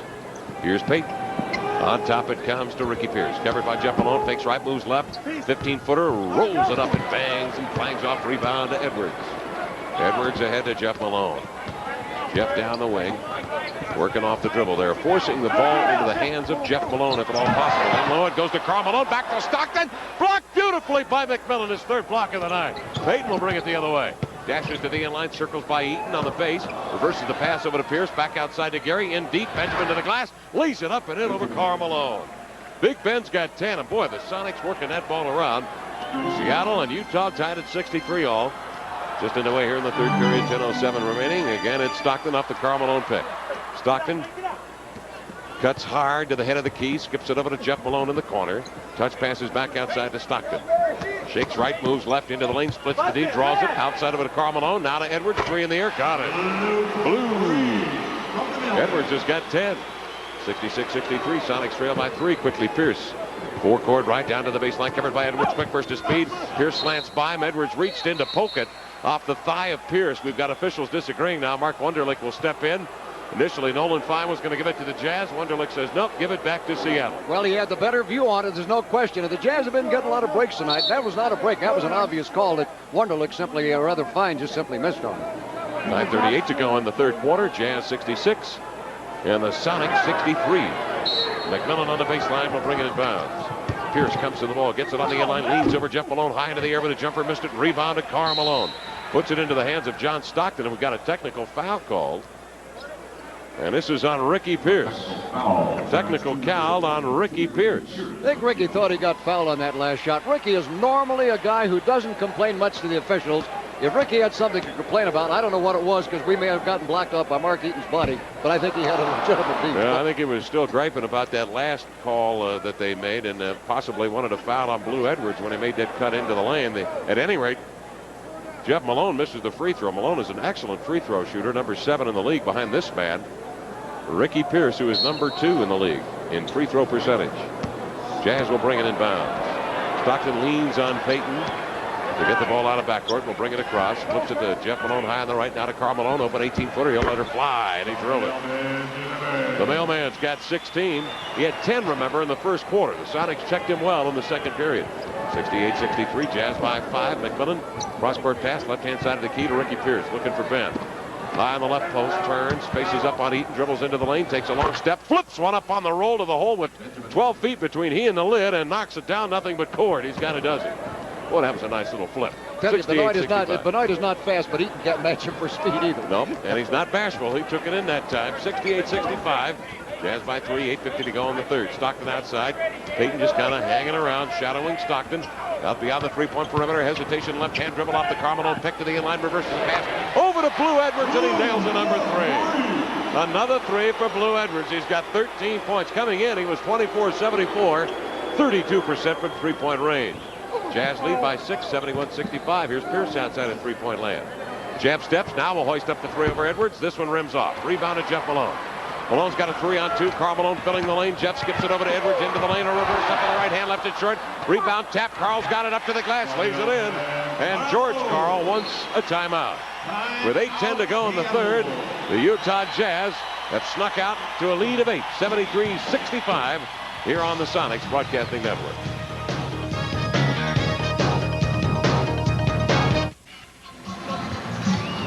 Back with the action, and this half of Sonics basketball being brought to you in part by your Puget Sound Volkswagen dealers. I don't know what those folks were doing. Here is Payton on the point, over to Cage on the baseline. Turned away by Karl on a slant to the lane. He hands off to Ricky Pierce, 11 on the shot clock. Outside, high on the right, Cage double team, now to Nate. Nate penny pat dribble right to left hand, trying to skip it, or actually trying to loop it over to Payton. Stockton reached up to swat it out of bounds. 4 on the shot clock now with the Sonics. Eddie Johnson stripping down the warm-ups. He will check in for Gary Payton at the 7:50 mark of the third. The Jazz lead 73-65. Pierce will swing it inbounds to Cage. Back to Ricky to the inline. Plants his feet. Leans in. Long jumper. Great rotation. Got it. Ricky Pierce. Nice little inbounds to get a quick basket with 4 on the shot clock. Sonics are within 6 at 73-67. Blue Edwards 2 3-pointers here in the third quarter. Got the Jazz the 8-point lead. Now here's a muff feed from Stockton to Jeff Malone. Stolen by Pierce. Pierce trying to get after the ball. Had it tapped away, and Stockton fell on top of him on the floor, and they will simply rule it Seattle basketball. A lot of mayhem on that one, Bob. A man's body falls on another man's body that hard. That should be a foul. Well, they'll just give it to the Sonics. At least they got the ball back. Here's Johnson out beyond the three-point perimeter, faking the 3. Gives to Benjamin. Back to Eddie. Eddie beyond the three-point loop to Ricky. Double teamed out to Johnson. Leans in. 3 in the air. Left it short. Rebound grabbed by Stockton. Utah by 6. Stockton looking left and right, looking around. Dribbles to the free throw line. He is picked up by McMillan. Takes it to the baseline. Turned away by Nate. Stockton backpedals. Looking for the 2-man play. Looking to lob it inside to Karl Malone. Meantime, off the ball, a whistle. And illegal defense called on the Sonics. I don't know whether that was Benoit or not. I was watching the ball on that play. Benoit has had probably a little bit more trouble than any of the Sonics in the quick switching assignments. I noticed in practice yesterday and today that he was a little bit, well, of course, sometimes he's the key man in there, too. Jeff Malone misses the second free throw. He's missed another free throw. So he missed that technical foul shot. I'm surprised they don't send John Stockton up there. To me, he's the guy in crunch time. I mean, let him go up there if you're going to, rely on somebody. 73-67, Jazz by 6. 6:57 to go in the third. Karl Malone threads a pass down on the end line. Jeff Malone tosses up a turnaround corkscrew hopper off the baseline. And Malone has got a dozen. Jeff, 75-67, 8-point lead now for the Jazz. Outside, Johnson with it. EJ has it tapped away by Blue Edwards and out of bounds. Last touch by Eddie. Edwards took a poke at it, and Johnson juggled it high over the head and lost it out of bounds. So Utah will take it on the Sonic turnover. Sonics have committed 8 turnovers for 12 Jazz points here in this game. 6:34 to go, third quarter. Stockton 2-man play. Karl Malone rushes inside with a thundering tomahawk jam. The Jazz have that 10-point lead back at 77-67. 6:29 to play in the third. One thing about the Jazz getting big leads like this late in the ball game, they're a great half-court team. They can be tough to catch up with if they get too far ahead. And defensively, they can really turn the screws on you. On the point, McMillan and Johnson lean in. Jumper won't go. Michael Cage snatches the rebound. He's in deep. He up fakes, and Eaton reaches out with those long limbs of his to corral him, and the foul on Eaton will send Michael Cage to the line for 2. Well, Michael is always doing a good job on those offensive boards. He's one of the really good offensive rebounders. He had that beautifully timed. That, of course, he had 3 guys around him, and Mark Eaton hovering right over him. No question there was a foul as he went up with a shot. Sonics trail by 10. 6:14 left in the third. Free throws Well, the Sonics have got to treat them as if they are very, very precious and hard to come by, and that certainly has been the case. The Sonics now are 8 of 11 from the line, while the Jazz have been living up there. They are 16 of 19. Michael's second free throw up. He got it. He just got 8. The Sonics have trimmed it to 8. 6:13 to go in the third. 77-69. Now here are the Jazz with John Stockton in control. The pick from Karl Malone. Sneaks up on McMillan. Stockton heads to the end line. He is double teamed. Circles back outside on the dribble. 11 on the shot clock for Stockton. Picks up his dribble. Stockton extends his body. Skips it low to Karl Malone. Fakes the pass in the lane. Goes into the lane. Hurls to the glass. Lays it up. He is fouled. Basket will count. And Karl Malone will head to the free throw line with 22 big ones. 8 here in the quarter. You know, Malone likes to work off of that spot out there in the wing, just very short. He likes to get his man one-on-one. Backs in. Pivots, comes in. He got hooked on the left arm before he was in the move of going to the hoop, and Cage got him on the arm there. So he can put the Jazz up with their largest lead of the night with a free throw here. And he eyes it, flies it, stepped away and missed it short. Rebounded McMillan. Malone was backpedaling that time as he flipped up the free throw. Jazz by 10. 5:47 to go in the third. McMillan backpedals down the wing. Kemp comes over to pick. Karl Malone jumps out of McMillan, give it back to Sean. He glides in with a two-handed rim-rattling jam. Sean has got 9. So the Sonics come right back with a little power two-man play to pull with an 8.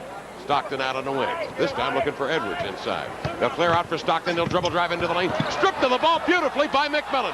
Rams into Jeff Malone, but manages to muscle it free ahead to Pierce. In he comes. Pull up Jay. Got it.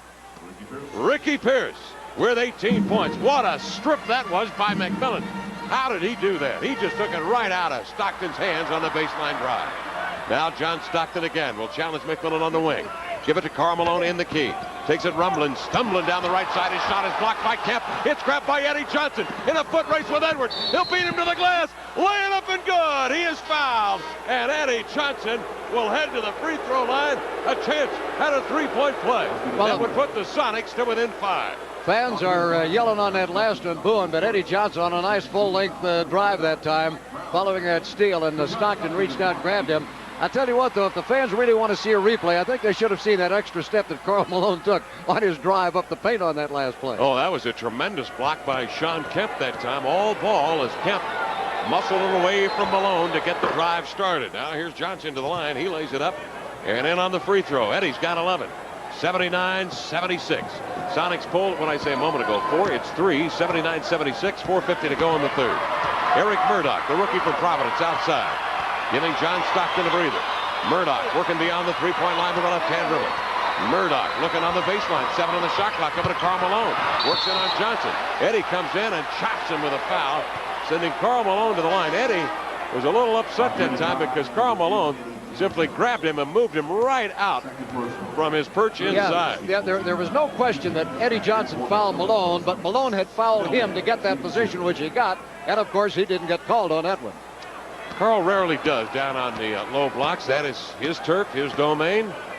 The officials seem to sense it, and they give him a lot of leeway inside, as they did that time. Malone's free throw is good. Karl Malone with 23 points. The mailman averages 28 a game. He's number 3 in the league, behind Michael Jordan and the injured Dominique Wilkins. He's number 8 in rebounding, 11 a contest. Does it all in 37 minutes a night here in the NBA. He's an Iron Man. Second free throw, got it. Karl Malone with 24. The mailman with 10 in the period. 81-76. Jazz by 5. 4:33 to go in the third. Gary Payton in the lineup. Spins down the far side. Takes Murdoch into the paint. Dishes outside to Cage. Hands off on the exchange to Pierce. Ricky out beyond the three-point perimeter. Covered by Jeff Malone. 10 on the shot clock. Cage to pick. Ricky works off of it. Double team. Loops it back over to Michael. Got to get off a shot. He'll give it to Johnson. Circles into the lane to the glass. Off balance jumper. He is fouled. And Eddie will go to the line on the foul to Karl Malone. Thank you, Mr. Malone, says Eddie Johnson. With 2 on the shot clock, he got off the best shot he could, but they will send him to the line for 2 free throws. Well, the 2 veterans, sometimes Johnson and Pierce do force plays. In a case like that, they're 1 of 2 guys you want to have making that penetration because they're the most apt to probably draw the foul.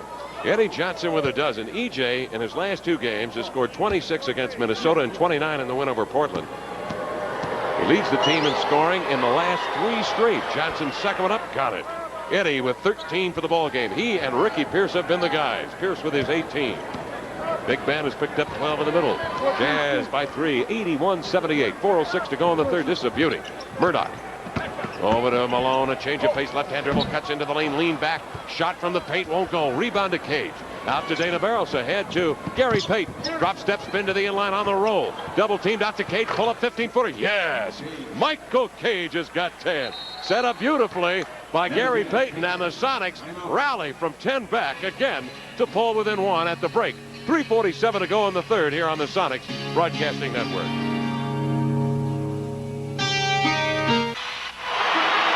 John Stockton drive to the basket. Watch the strip of Nate McMillan a few moments ago. Is that beautiful or what? He took it cleanly right out of the hands. It led to a fast break basket for the SuperSonics. Well, that's one of the reasons why Nate is so valuable. Even when he doesn't put up numbers, he goes in defenses. Usually the other team's top scorer, whether he's a guard or a forward, he's done a great job tonight going both ways. Two Big East products. Boston College, Dana Barros, and against Providence's Eric Murdoch. Murdoch the feed to Karl Malone to the glass. He banks it in. Malone is fouled. Malone is the go-to guy. 26 points, 12 here in the period for Karl Malone, who stands at the line. Well, here again, Malone just puts his shoulder down like a bull in a china shop, where he gets that latitude, as you mentioned, in that paint territory, which he calls his.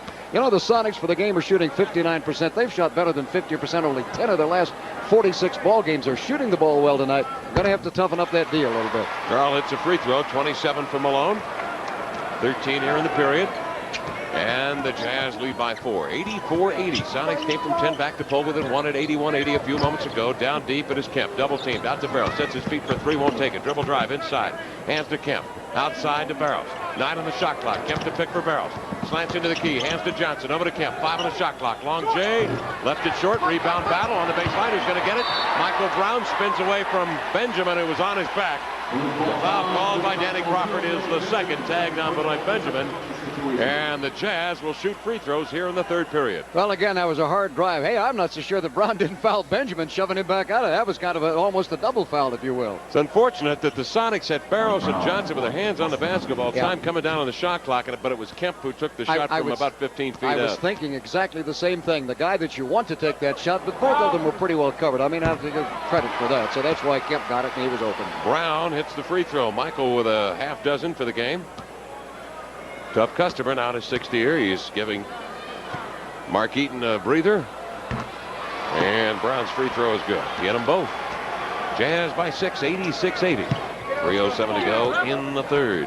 Payton outside, over to Johnson, up the Kemp pick, baseline floater. Got it. Eddie Johnson, standstill jumper extraordinary. He's got 15. 7 here in the quarter for EJ. Murdoch works down the wing. Barros on his hip. Murdoch stops outside, feeds to Jeff Malone. Ball tapped off his hands and out of bounds. Malone simply could not handle the pass. He was within 5 feet of Murdoch, and they bobbled the handoff. Seattle will take it on the Jazz. Turnover. 2:47 left in the third. Johnson again comes off the pick of Benjamin. Sweeps an underhander in the lane. Missed it. Benjamin follows it up and in. He is fouled, and the basket will count. Big Ben will head to the charity stripe with the Sonics trailing by a deuce. Well, here again, that's the value, having guys crashing to the offensive boards. Ben did a great job getting inside that time and was in a perfect position for that putback. Now a chance at a three-point play. If he makes it, Sonics will be down by 1. Foul is on Tyrone Corbin. That is his second. 2:41 to go in the third. And Benjamin hits the free throw. Seattle within 1 point of tying this ball game. The Jazz have possession. Murdoch working across midcourt. Eric Murdoch. Good, smooth ball handler, a tremendous defensive player. Takes it right-hand side of the key, skips it on the baseline. Turning and firing is Corbin. He got the baseline shade. Corbin's got 8. And the Jazz by 3. Quickly comes Payton hustling in a forecourt over to Barros. His lead pass in deep, juggled, picked up by Benjamin. Over to Kemp for the wide-open jam. So in the scramble for that loose ball, the Sonics win out there, and Sean Kemp gets the highest percentage shot in basketball. Pull the Sonics within 1. 2:07 to go in the third. You don't diagram a play like that, but it sure worked perfectly. It sure helps. Here's Murdoch. It's fired up Jerry Sloan on that Utah bench. He wanted a foul. Murdoch, sidearm pass over to Corbin. Skip it low to the mailman. Outside to Murdoch. Sets his feet. 3-point in the air. Missed it badly. Rebound. Sean Kemp. The outlet pass tapped away by Karl Malone. Was loose to midcourt. Ball tapped away into the hand of Murdoch. Bumped at midcourt by Payton. And a foul called on Gary Payton. That is the 4th foul on Gary. Jazz will take a free throw or two here with Murdoch at the line. 1:46 to go in the third. The Jazz leading by 1, 88-87. That's too bad. You get that close, and all of a sudden it just breaks. The game breaks in the other way. Sonics, again, erasing that 10-point deficit, knocking it down to only 1 point. Very much in this ball game. Late in this third quarter, it should be a heck of a fourth. Karl Malone just did get the fingertips on that outlet pass, took a wild slap at it, and managed to draw a little leather. And that, of course, allowed the Jazz to get a crack at it. Murdoch picking it up and going to the line, missing the first one. Eric Murdoch reloads on the second one up, and he missed them both. Rebound. Sean Kemp, Big Ben, sky into the air, and Ben muscles it away from his teammate. Sonics will bring it up. Jazz by 1, 88-87. Big possession here, 1:37 to go in the third. Payton over to Barrows. Loop it low to Sean. Sean about 14 feet from the hole, out to Dana. In the air, a three. He'll let it fly! He got it! Dana Barrows has got 8. The tray for Dana puts the Sonics on top by 2 after trailing by 10. 90-88. 1:20 to go in the third. Murdoch off the pick of Malone. A severe mismatch on the blind side. Payton reaches in, taps it away from Karl Malone. Johnson's got it. Slants into the lane and draws the foul on the way to the basket. He will step up for 2 on the foul to Tyrone Corbin. A tremendous play by Payton, who hustled over, Bob, from the weak side to tap that ball away from Karl Malone. Yeah, well, again, as we say, defense is what usually turns the ball game around. Again, that great play by Payton on that. Sonics get it, move up court. Eddie Johnson just takes it all away. And he was having trouble on that fast break, finding anybody to pass to. He was a little off balance, too. But with the Sonics breaking into the lead for the first time since early in the second quarter, John Malone comes back to the rescue. The fireman is back in there. And here is Johnson with another free throw. Eddie was 16 tonight. Missed the second one. Rebound, Michael Brown. 91-88. Sonics have rallied from 10 back to take a 3-point lead with 1:04 to go in the third. John Stockton outside working on Dana Barrows. Stockton looking for Karl Malone, rushing to the ball, fronted, denied the pass by Payton. He's going to need some weak side help if Stockton can get it down there. Barrows leaning on Stockton, forcing him to loop it high. Malone will catch and shoot and roll it in. He is fouled, and he will go to the line. And George Karl came springing off that seat like jumping Jack Flash. He can't believe the call. A foul inside on Benjamin is his third. It sends Karl Malone to the line. Tell you what, though, Kevin, the Sonics were lucky in a way they didn't get an illegal defense call because Sean Kemp was dropping back in that lane, and the ball had not yet gone in. Well, I don't know about that replay on that one. That looked like a pretty good play. Well, George Karl really getting in some licks on Danny Crawford down in front of that Sonic bench. He turns away, walks to the corner, now walks up the line with some more words for Danny Crawford, and he's given him an icy glare. Karl Malone will go to the line. 29 points for Malone, 15 here in the third period. Boy, George is still chewing on Danny Crawford. Now George walks out in front of his own bench as Karl Malone hits the free throw. Karl's got 30, and I think George has got a case. 91 all the count. 46 seconds to go in the third. Outside, it's Gary Payton, high on the left side, working the point. He is covered by Stockton. Big Ben coming out to pick. Standing astride the three-point line. Now Benjamin will come down low. They'll double pick for Johnson. He slants outside. Barrows will hit Johnson with 8 on the shot clock. Johnson down low. Kemp turns in the lane. Tried to muscle by. Malone tapped on the floor. Kemp will scoop it up. Banks one up from 5. Rims off. Rebound to Corbin. 22 seconds remaining in the third period. Jazz and the Sonics tied at 91 all. 16 seconds remaining as Stockton clears the equator across midcourt. Yo-yos the dribble. Spreads the floor. Jeff Malone and Karl Malone in the far corner. Brown and Corbin in the left corner. Stockton into the lane. Dribble drive. Up he comes. Kemp swats it out of there. Right to Barrows. Ahead to Johnson. Eddie will not get off the shot in time. The scoop shot nearly went in, but it was not in time. That ends the third period of play in Salt Lake City. 91 all as we go to the home stretch on the Sonics Broadcasting Network.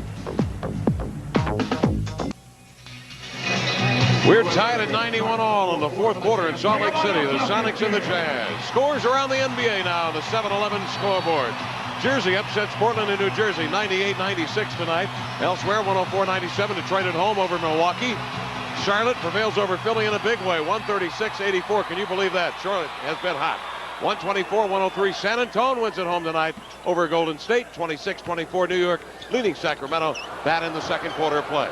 Ball juggled, far side, tapped away. Stockton losing it and scooping it up off the floor is Kemp. He's doubled and tied up for a jump ball, and he has drawn a technical foul. He spiked the ball on the floor, and a technical foul has been called on Sean. Yeah, that's interesting. He spiked it off of his foot. It's usually when it bounces up. They say if it goes a certain elevation, they're going to call you the foul. In this particular case, he got, well, they didn't get the replay on that, but they called it technical, so nothing you can do about it. Stockton hits the free throw. Stockton has 18 points. Now the Sonics forced the turnover they wanted to begin the period. but it got free on the floor. Sean picked it up. He was waiting for help. He was double teamed. And actually, his teammates ran away from him. Nobody stuck around, stayed at home to get that ball. So after the technical foul, Stockton hit the free throw. Now we will jump it. Kemp settles into the circle against Blue Edwards. This kid's got springs. Edwards at 6'5". Here's the tap one easily by Kemp, who is maybe the highest jumping big man in the league. Flips it outside to Barrows. Dana will work the point in the early going here for Seattle. Now Payton will rush out here. Fake a pick. Barrows gives to Johnson beyond the three-point perimeter. 11:23 to go. We're in the fourth quarter. Johnson's jumper is off the mark. He was undercut there by Tyrone Corbin. The foul on Corbin is his fourth. It will send EJ to the line for what, for Eddie Johnson anyway, should be a couple of easy free throws. He's shooting 84%, and tonight he's hit 4 out of 5 from the line. You know, Kevin, in advance, you and I both figured the way the Sonics have been working hard this week and with the Jazz on their home court, both teams really ready mentally for this game and physically, and it has been, as we anticipated, one excellent basketball game. I think the biggest beneficiary of the time off was Ricky Pierce, who told me before the game tonight that right toe, the big toe, feels 100%, and he has produced 18 points, and he's getting ready to check in for the Sonics. Here's Stockton, double teamed at midcourt, slips it ahead of Carmelone, 15 feet from the hole, free throw line right. He'll give it outside to Stockton. Sonics lead by 1, 93-92. Stockton low to Blue Edwards, double teamed over to Corbin. Looking to spin it off on a pass, dribbles in deep, missed the shot, rebound to Sean Kemp. 10:58 to go in the game. Sonics by 1, Payton across midcourt, flashes right side, stops, pivots, looks for help, out to Dana. Barrows has drilled 2 3-pointers already tonight, covered by Stockton closely. Kemp comes out to pick. Barrows shoots off the screen, and illegal defense is called on the Utah Jazz. And this time, Mark Eaton's not around to blame anymore, Bob. They're going to call it on Michael Brown of the Jazz. Well, he's not around on that one, but as it was called, he was on the sidelines, and that big body of his gets up. And all 7'4", 290 pounds of Mark Eaton is back in the game. Oh, Eddie, come on. Eddie missed the technical foul shot. Eddie Johnson is 6 of 8 from the line. Mark Eaton will now come in and make his presence known. 7'4", it's hard to miss him. 10:44 to go, third quarter play. 93-92. Karl Malone will be coming off for what probably will be a wild final 7 minutes of play. Here's Payton on the point. Flips it over to Johnson. Cuts into the lane. Picks up the dribble. Loops it up. Ball tapped away by Eaton. Grabbed by Johnson. Outside 16 on the shot clock. Barrows over to EJ. Up fake. Slants into traffic. Gives off to Payton. Plants his feet. Hurls it up over Eaton. It rims short. Rebound to Stockton.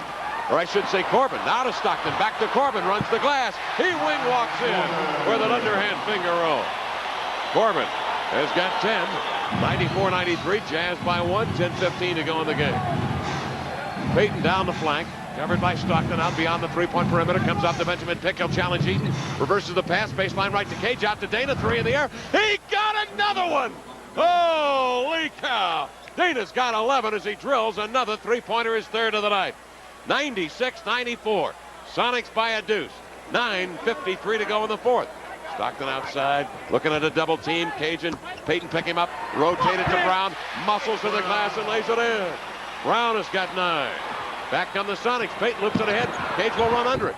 Hands off on a skip pass outside to Johnson. EJ into the paint. Jump passes to Payton. He'll challenge Eaton.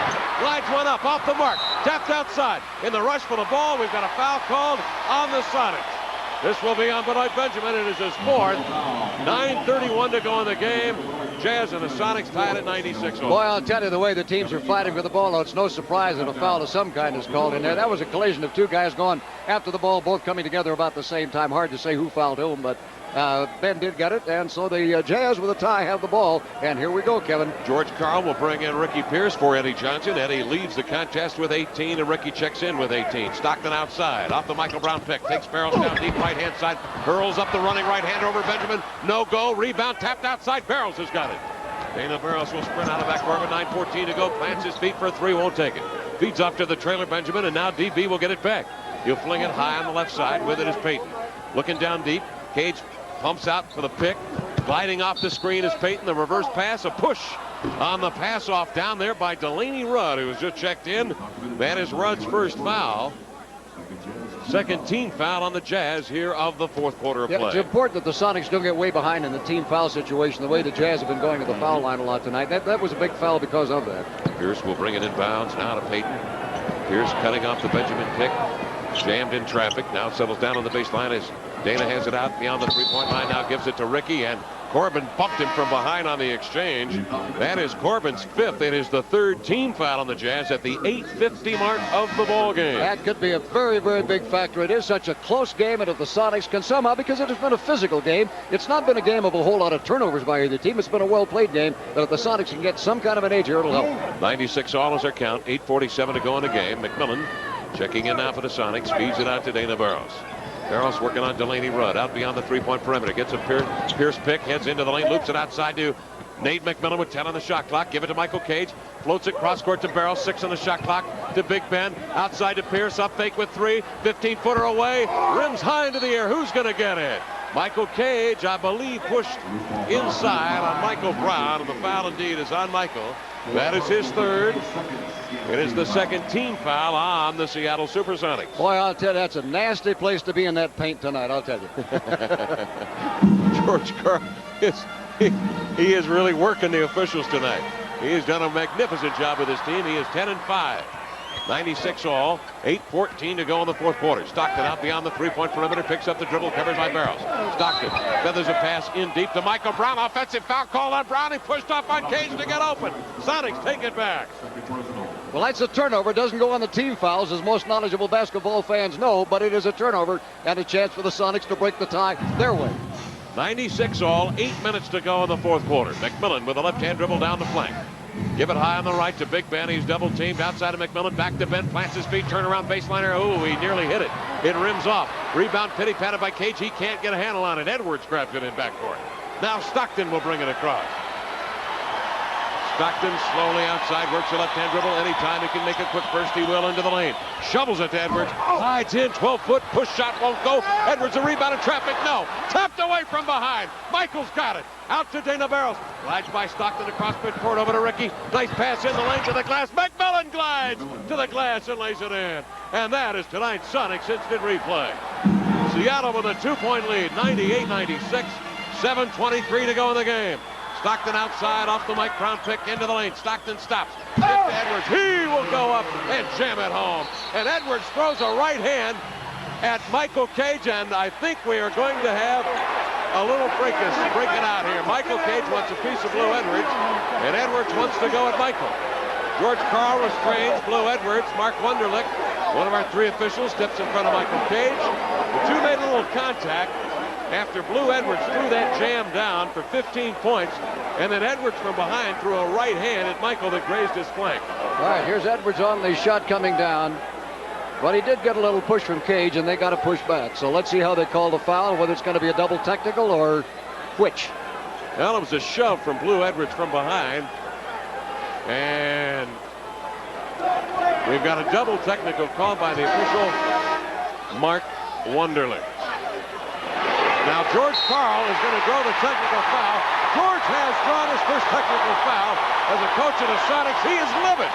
And it has been building up and pent up through 3 quarters and finally unleashed here in the 4th period at the 7:13 mark.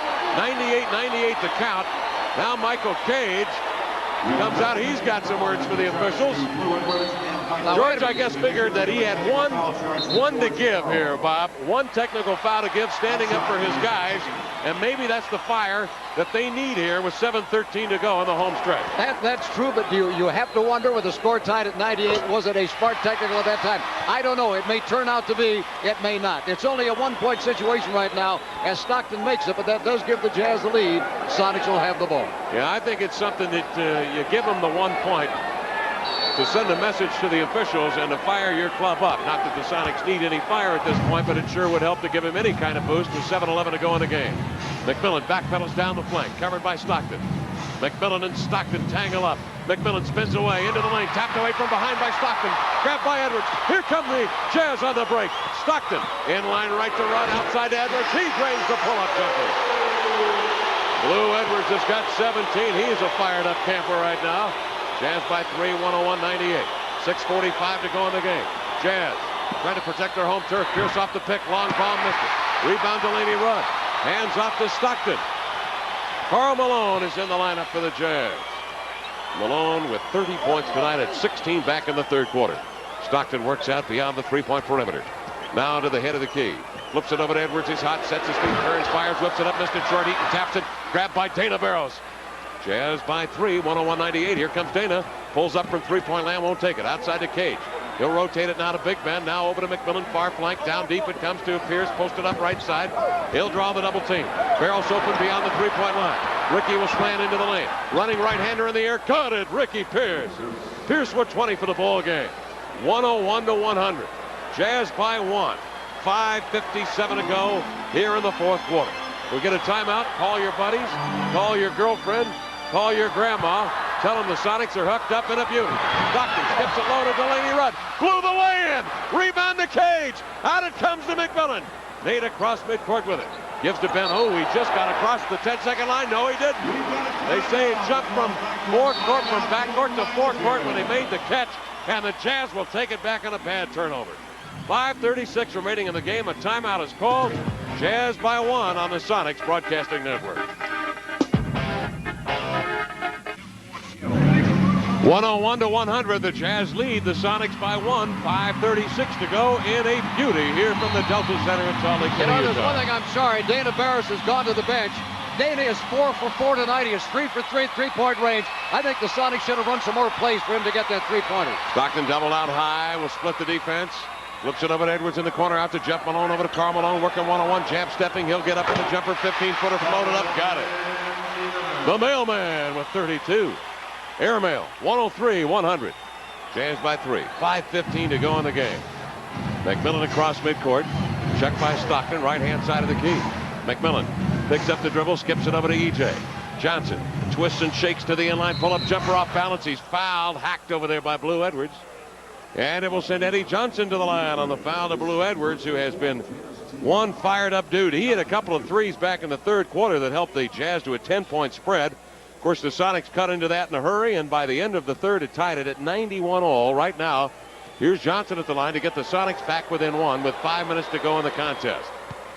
And Eddie drills the first one. Kevin, this might be the time for the Sonics to get a little more aggressive. They have now put the Jazz at the limit of 14 fouls with 5:02 to play. Go to the line if you can. Good point. Johnson's second one. Floats it up. Got it. E.J. with 20. 103-102. Jazz by 1.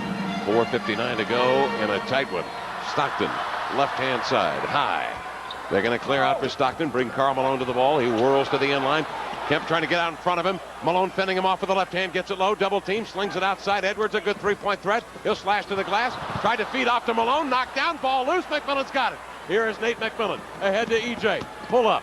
Outside to Nate. Cross court to Ricky. Wants the ball. Slants in. Bumped in the collision. Pierce and Stockton get together, and Stockton draws the foul. There's the foul you wanted, Bob. Well, you might as well get aggressive. Like I say, you have that advantage in your favor right now. Take it, especially when you have free throw shooters like Ricky Pierce and Eddie Johnson both in the ball game.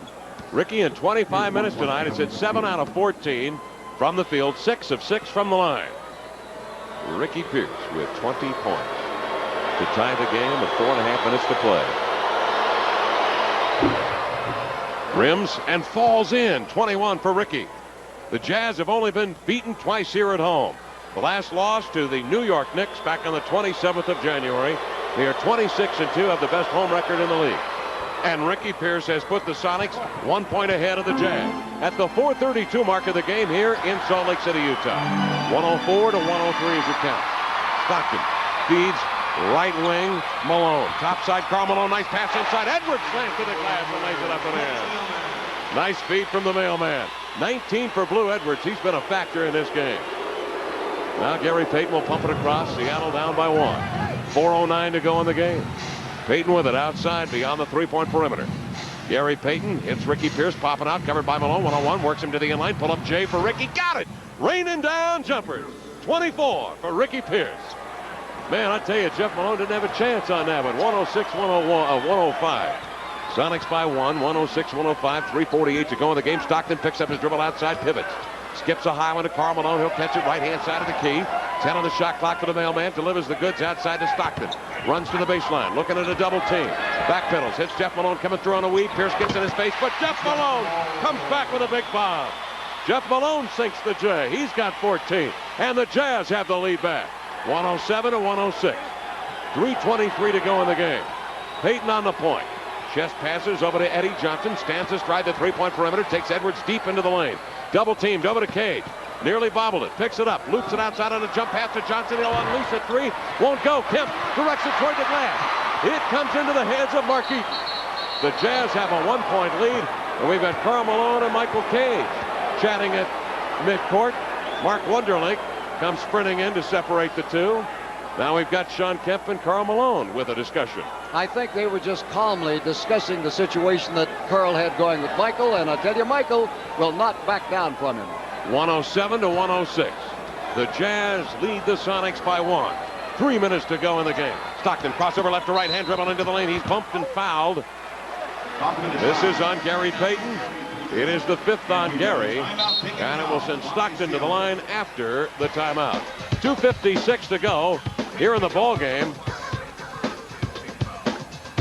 And the score, Jazz 107, Sonics 106 on the Sonics Broadcasting Network. The Jazz lead the Sonics in a beauty, 107 to 106. 2:56 left in the game here in Salt Lake City, Utah. The Jazz with the lead and now the leather. 6 free throws have helped keep the Sonic in it. They've cooled off field goal wise. 4 for 11 in this fourth. The Jazz still hot, 7 for 15. Stockton works 1-on-1 outside on Payton. They isolate and bring Karl now to the ball. Malone down low, has it deep on Kemp, turns, fall away baseliner, rims around, falls off. Cage went high into the air. Edwards from behind bumped him, and the foul on the loose ball is on Blue Edwards. Loose ball foul on Blue will send Michael Cage to the line. And here are the Sonics now with a chance to take the lead at the line. 2:43 remaining in the fourth quarter. Before the break, the initial indication was that Stockton would go to the line on a shooting foul. They subsequently changed it to a pass-off, and that's why you didn't see Stockton standing at the line as we got action going after the break. So here now is Michael Cage at the line with 2 huge free throws. And he floats the first one up, and it is short. You know, Michael is only 2 out of 5 tonight at the line, and unfortunately, he is one guy on the team whose free throw shooting has gone down. The Sonics 4th in the league at the foul line, but Michael has dipped to 59%. Cage tonight with 10.7 rebounds, missed the free throw. The second one grabbed by Eaton. Here are the Jazz now with a 1-point lead, 2:38 to go in the ball game. Stockton across, covered by Payton. Stockton looking inside for Karl Malone, sandwich, double team. They give it to Edwards, up fake from 15, glides under Kemp, who reached around from behind to strip it away, but a foul is called on Shawn Kemp, who had a little body on Blue Edwards, and the Blue man steps to the line out of East Carolina. He was a tremendous scorer in his college days. Now in his 3rd year, he has 19 for the game. Yeah, he was one of the guys that the Sonics staff said they had to key in on tonight, and that's one of the reasons they had McMillan on him to start with, and he got 0 points on Nate back in that first quarter. But he has been busy. He hit a couple of big threes in the 3rd quarter to lead the Jazz to a 10-point lead that the Sonics wiped out, tying it at 91 all after 3. Edwards' second one missed it. It's a 2-point margin for the Jazz, 108-106. 2:24 to go in the ball game. Quickly, George Karl wheels to the bench and shouts the name of Nate McMillan. He is up as the Sonics have it forecourt right with 2:16 to go in the game. Payton feeds outside to Pierce, covered by Jeff Malone. Pierce off the Kemp pick, picked up on a jump switch. Malone slides through. Kemp comes over the screen again. Ricky handling with 4, with 3. Payton got to get off a shot with 2, with 1 he will. He'll flip it up off the rim, grabbed inside. Karl Malone. Jazz have a 2-point lead and now possession with 1:58 to go in the ball game. 108-106. Jazz did a tremendous job to deny Ricky Pierce an open shot coming off that pick. Here's Stockton again with Payton. Inside Malone has position. Stockton floats it to Karl Malone. Double teamed outside Edwards for a 2-pointer. He was on the line. Rims off. Rebound to Pierce. 1:37 to go in the game. Pierce across midcourt gives to Kemp. Over to Johnson. Back to Shawn. Into the lane. Jammed up. Stockton strips it free. Eddie picks it up and rattles one in. Eddie Johnson from the baseline. 22 points for EJ. 108-108. 1:26 left in the game. Now Jeff Malone will bring it to midcourt. Malone looks to the bench. Jerry Sloan gives him instructions. Malone will handle it on the point. Karl Malone comes out to pick. Jeff comes off the screen, picked up by Cage. Over to Edwards. Back to Jeff Malone, sets his feet. Skies one up, missed it. Rebound to Gary Payton. 1:07 to go in the game. Tied at 108. Payton delivers the goods to Pierce. Sideline right, covered by Karl Malone. Down low, posting up Cage, juggled it. He picks up the dribble, he needs help. Tried to skip it off to Pierce, went off the leg of Eaton. And out of bounds. Seattle will take it back.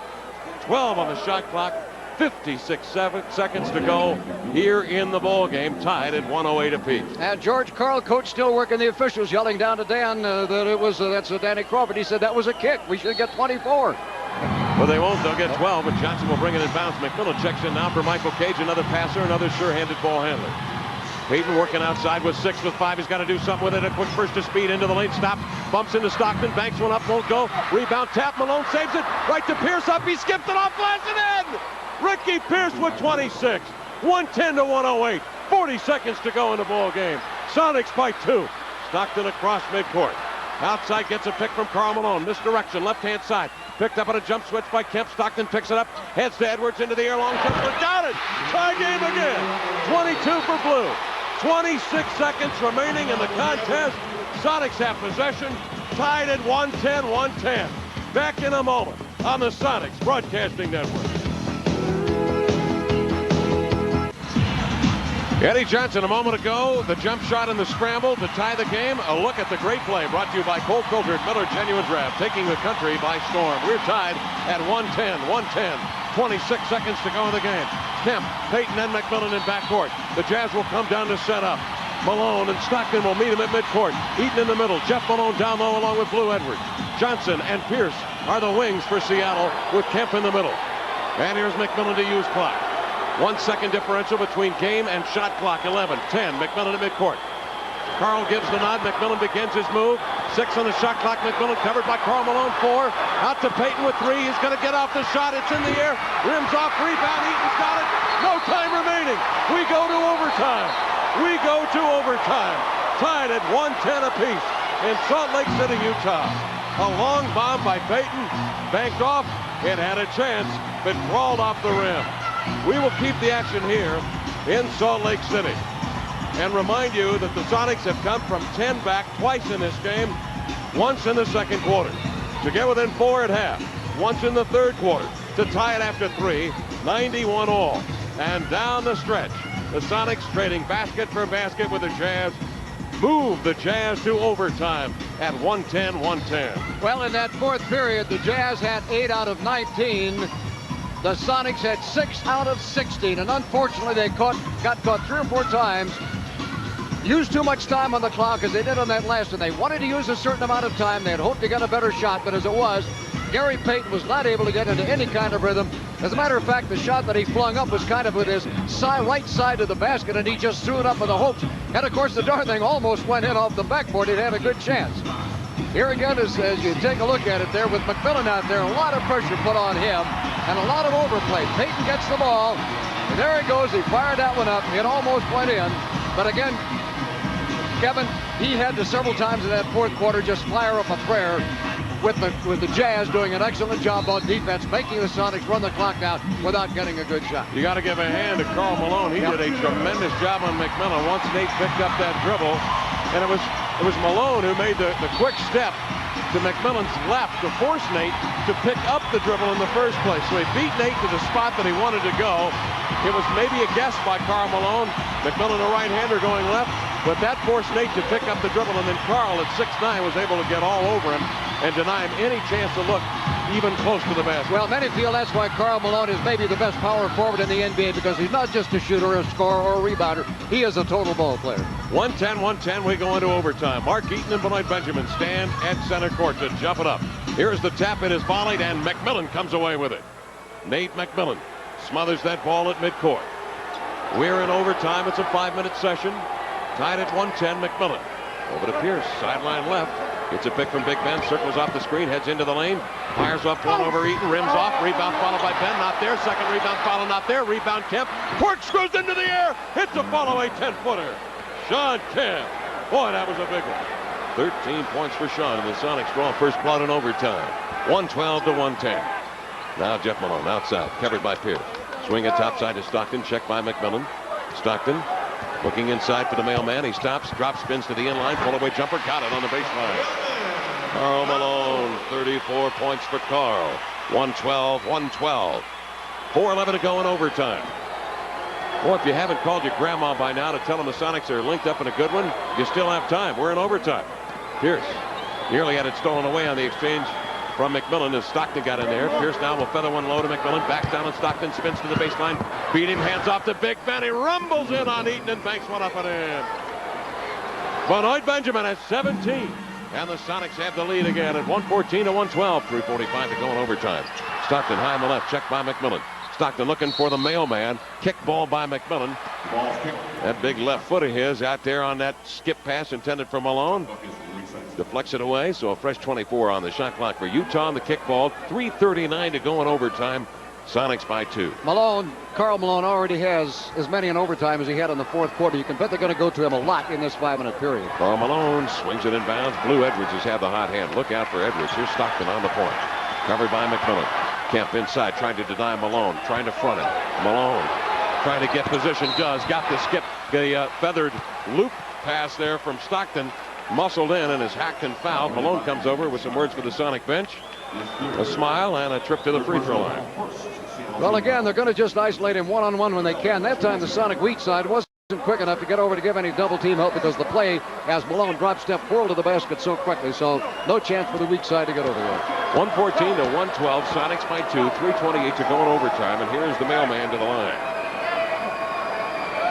Ooh, I tell you, Bob, tonight he has not looked relaxed at the free throw line. That time he kind of recoiled just as he let the ball go. Well, he has hit, what do I have him at 6 out of 8 so far, so he has missed 2 now. And he'll float another one up there. And he got this one. Karl Malone with 35. 114, 113, Sonics by 1. McMillan dances across midcourt, spins away from the lunging Stockton. Stockton bodies up on Nate McMillan. No harm, no foul. Nice pass in deep. Kemp made a mistake, put the ball on the floor. Stockton eats him up, taps it away to Blue Edwards, and he's fouled in backcourt. Good foul by Sean Kemp. That is the 4th foul on Sean. Second Sonic team foul. 114, 113. 3:15 to go in OT. Michael Cage coming off the bench, and it is going to be for Sean Kemp. Kemp, great ball player, does a lot of great things, but he still has a tendency to put that ball on the floor in the paint, and he loses it an awful lot. It's cost the Sonics several points tonight. Yeah, Stockton's just been waiting for that. Stockton covered by McMillan on the point, gives it outside to Karl Malone, right-hand side of the key, checked by Cage's entry pass into Blue Edwards denied, tapped away by Pierce. He's got a 3-on-2 over to Nate to the net, lays it up and in. Nate McMillan has got 11 on a beautiful steal by Ricky Pierce. 116, 113, Sonics by 3. 2:53 to go in overtime. This team has played with so much poise and confidence and smarts tonight.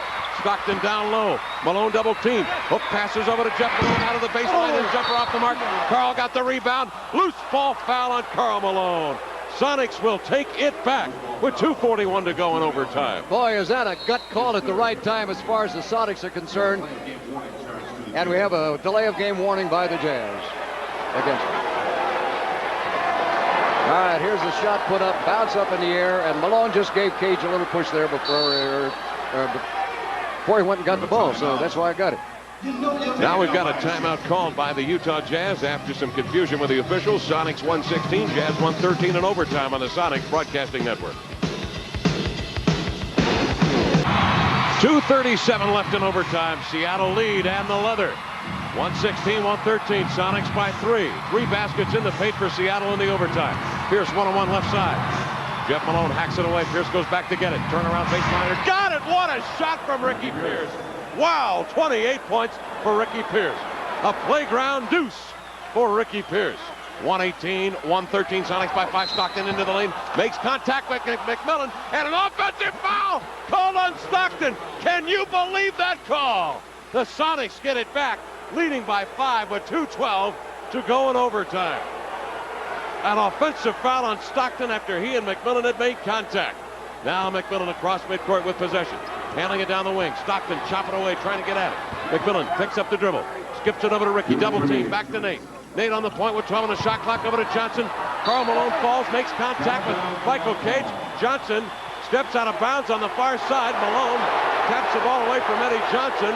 Johnson takes a step toward Karl Malone and realized that he was 6'9" and 260. Quickly smiled and sprints the other way. Jazz will take it down the floor. Now Stockton the other way.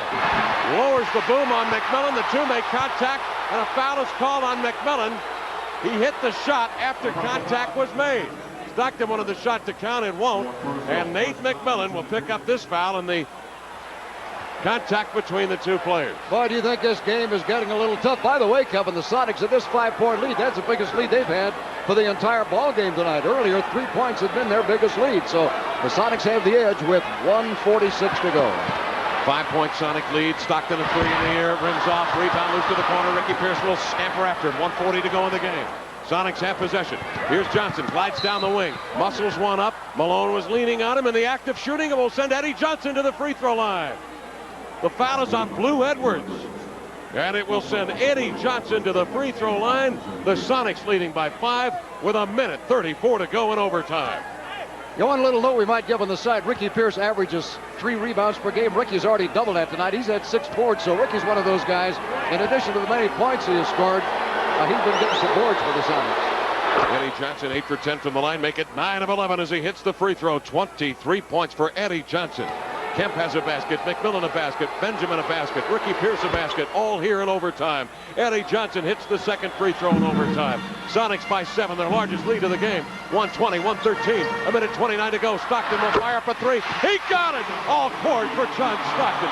22, Johnson breaks away. Long pass up the floor to the glass. He will lay it up and in. Eddie Johnson with 26.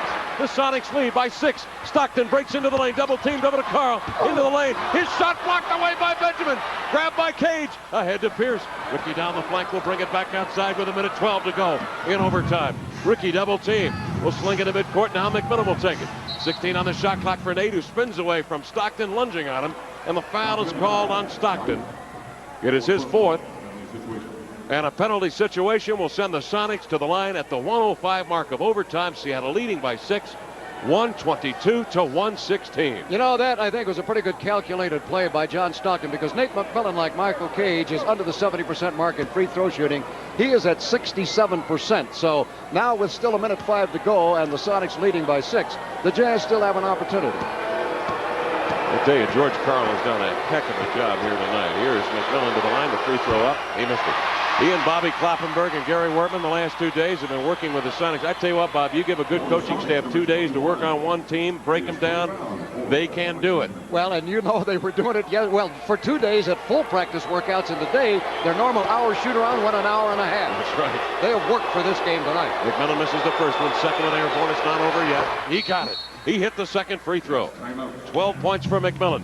The Sonics lead by 7, 123 to 116. On Saturday night, the Sonics will travel to play the Sacramento Kings, then have to come back for the first of 10 games in the month of March at home to take on the tough Cleveland Cavaliers on Sunday night. You want to be there to welcome the Sonics back to Seattle off what I think, Bob, is going to be a highly successful road trip. Well, it looks like it, and this should be a great stretch drive. And in March, Cleveland, Denver, New Jersey, Detroit, Dallas, Golden State, Houston, Milwaukee, New York, Utah, all of them great games, 10 home games, and tickets at Ticketmaster 628-0888. Hey, you can make your calls right now. Pick out some of those games you want to see. And don't sell New Jersey short. They beat Portland tonight.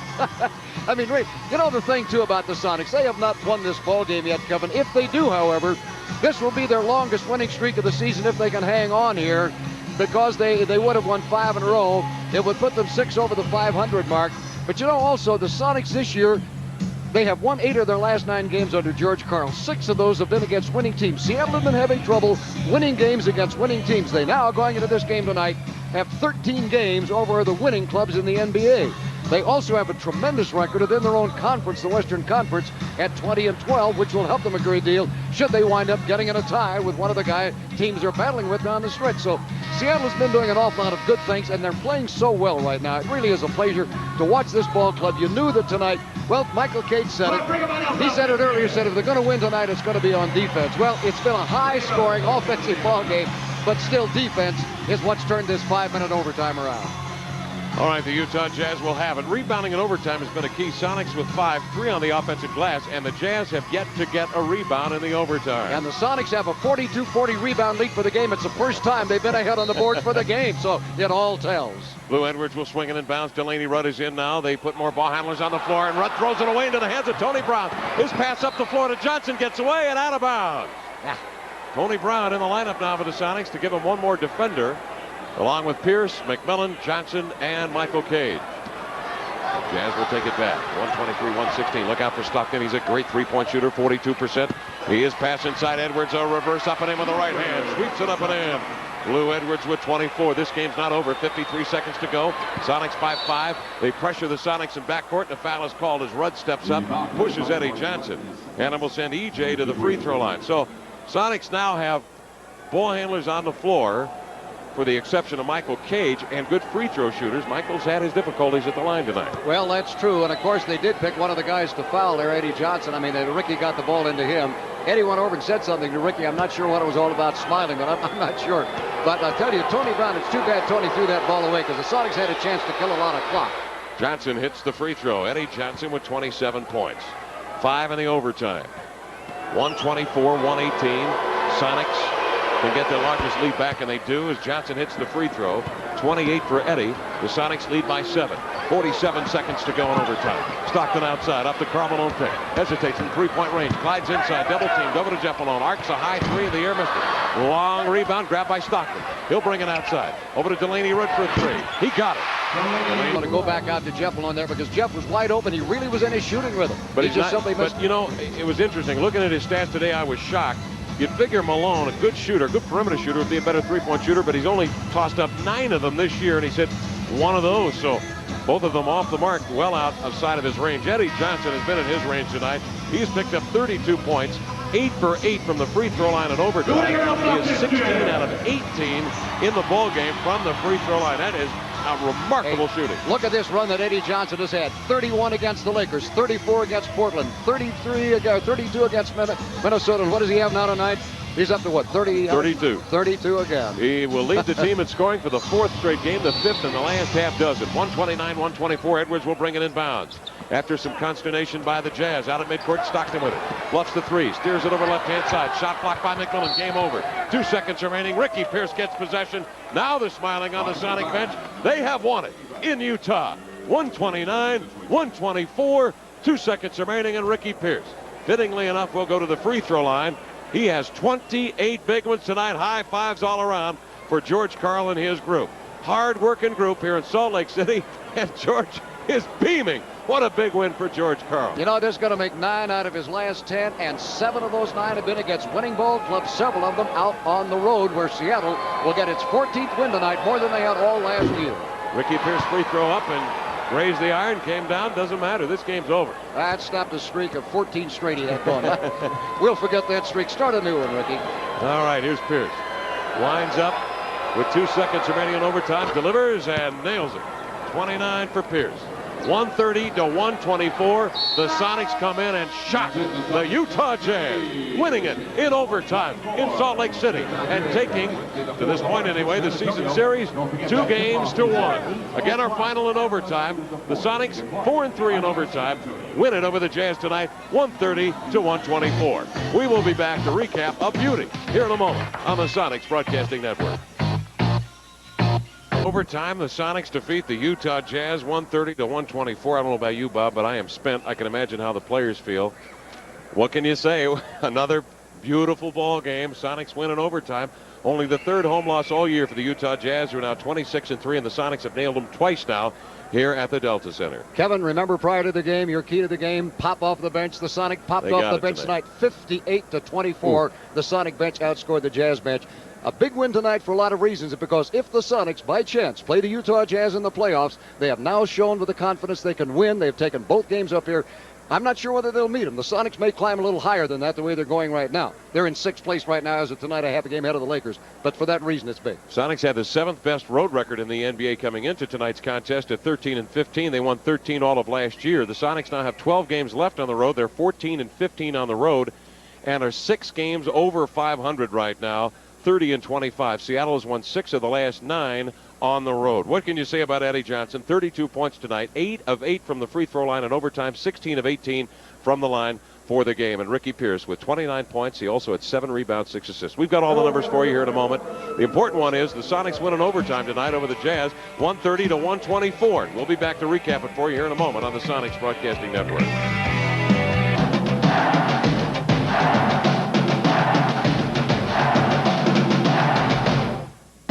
The Sonics postgame show is brought to you by Benbridge. The Diamond People for over 4 generations.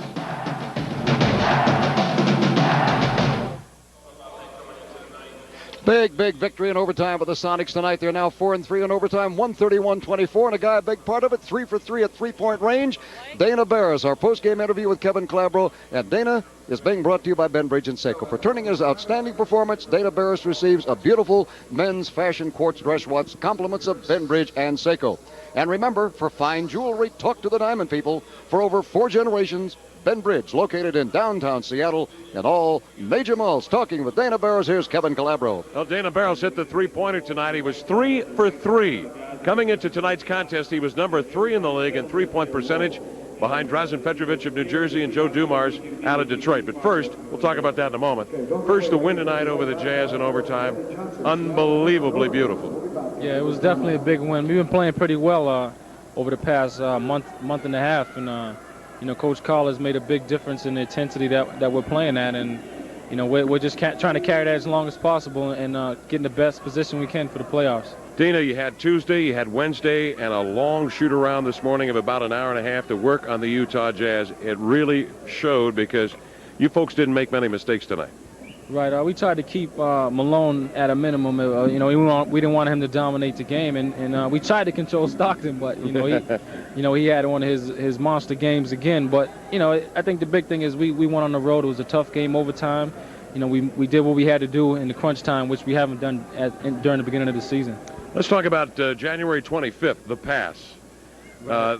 Utah Jazz stealing it in backcourt. A pass that comes off your hands for the win. For you, this is big retribution here as the Sonics win again. Only the third loss they've suffered at home this year. Oh, definitely. That loss hurt me for about a week. Even after 2 or 3 games we played, after that situation that happened. But you know what? It's going to happen to everybody right. over a course of their career, whether it's high school, college, or pros, or whatever. So, the thing about it is you got to come back, and tonight I want to come back and play well, and I think I played pretty well. Man, you have played well. You've moved up to 45% now from three-point range by hitting 3 for 3 tonight. 3 3-pointers for Dana Barris. He was just 3 1,000ths of a point behind Dumars for second and was right on the tail of Drazen Petrovic. The three-point race now comes into focus with 26 games remaining. Is that a little goal you've got? Yeah, I think it's a little personal goal that I have on top of our team-oriented goals. But, that'll just be something on top of what we do as a team. It's something that I can look back at the end of the season and say, that was a big accomplishment. But right now I'm just going to try and keep shooting them. I feel a lot better about my shot and my confidence, so I'm just going to keep letting it flow. All right, the most important question. 130 points scored tonight by the Sonics over the Jazz, who had held their opposition to an average of 96 points a game over the last 7. 130 points means what for you guys tomorrow?